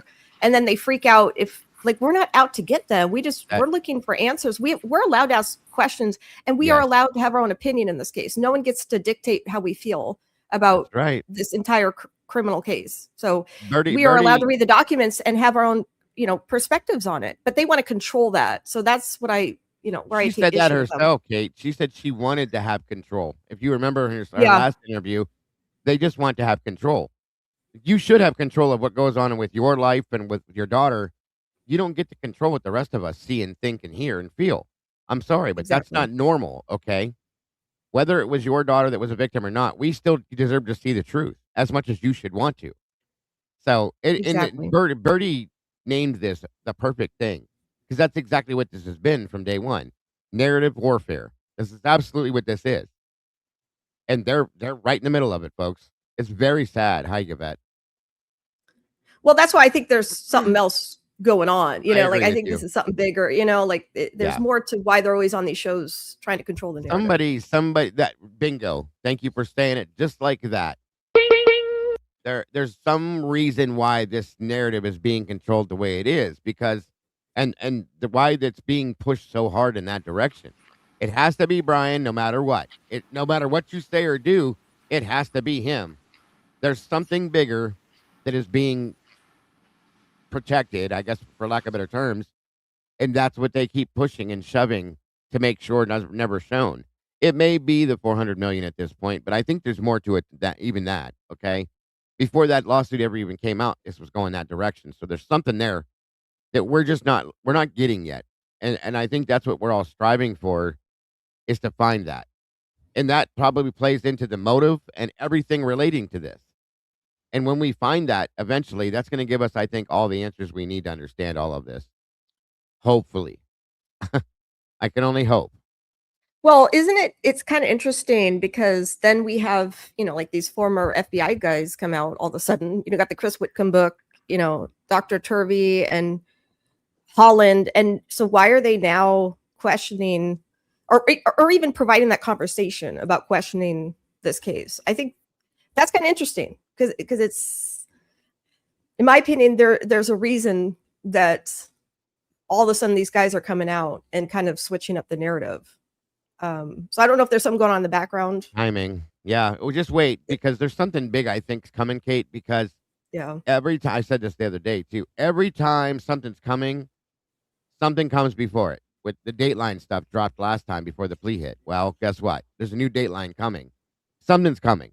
I don't know what it is. I couldn't tell you 100%. I'm not even remotely close to thinking I know what it is. But there's something I can feel it coming. They're doing interviews again. It's another thing, which is interesting. They stopped doing them. They were real quiet for a while. All of a sudden, boom, boom, boom. Here they come, one after another again. Something's coming. I agree with you. I don't know if it's Brian following an appeal, folks, so don't get excited, but I do believe something's about to happen. The timing within this case has always been the thing. And the timing, again, here we are. These things are dropping. We got documents coming out here. We got this happening, that happening. These guys all dropping one after another. You know, Chris selling his book. Then we have, you know, size statements coming out. We also have Dr. Turvey. Chris Holland doesn't mean shit to me. I'm sorry. He just doesn't. I don't think he has nothing here. I'm sorry. So that's not important. But he did come out. So they're all flowing in downstream with this. So something's coming. You can quote me on that one.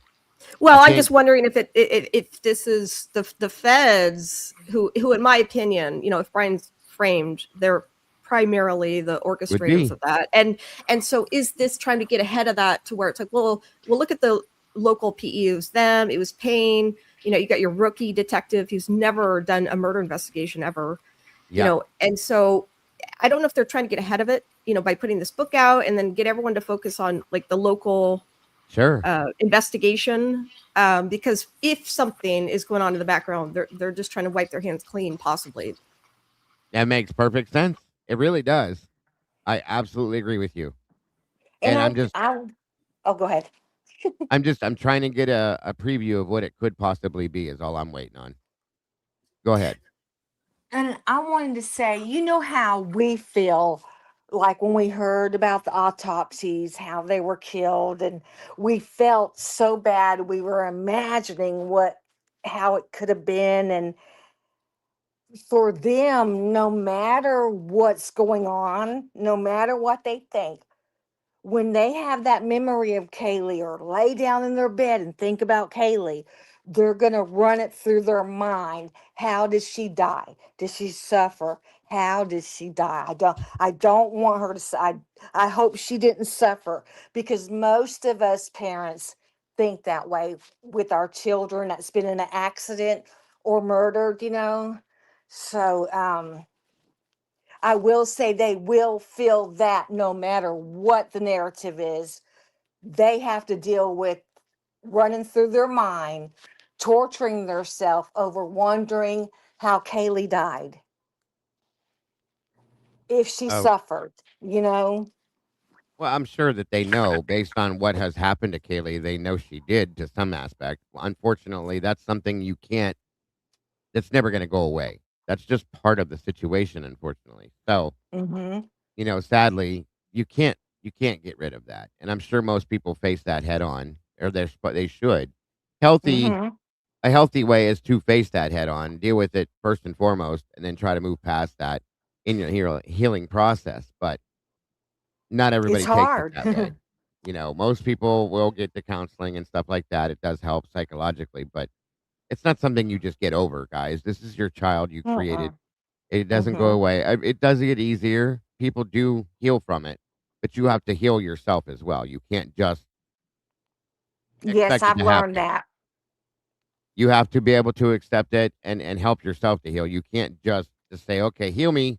It doesn't work that way. You got to work. It's sad, but you have to work with it as well. So that Yes. being said, you guys. Oh, I'm Okay. sorry. Go ahead.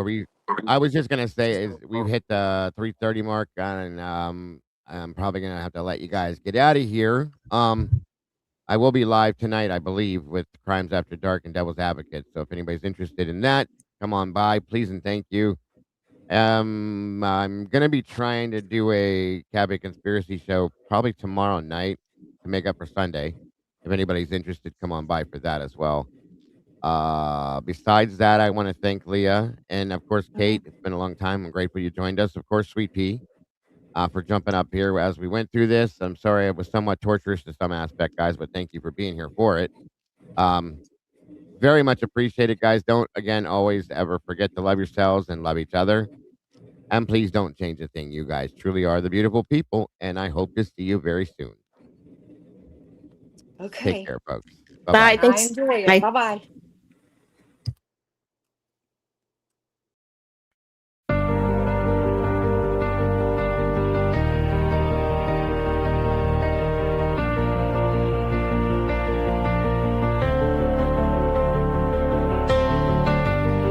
The coffee's cold, the final stain.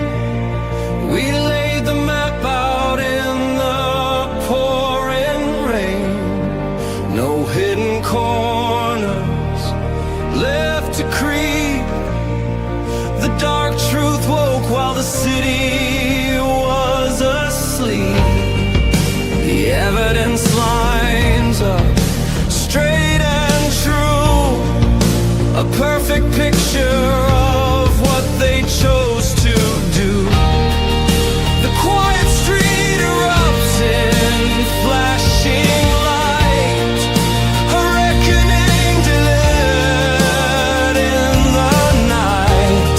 SWAT serves the warrant, loud and clear, the sound of justice, the only thing we hear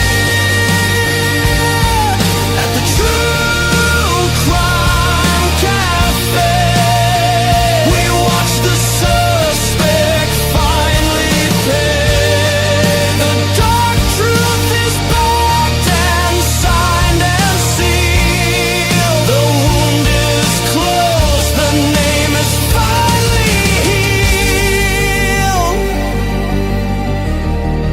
It's finally healed.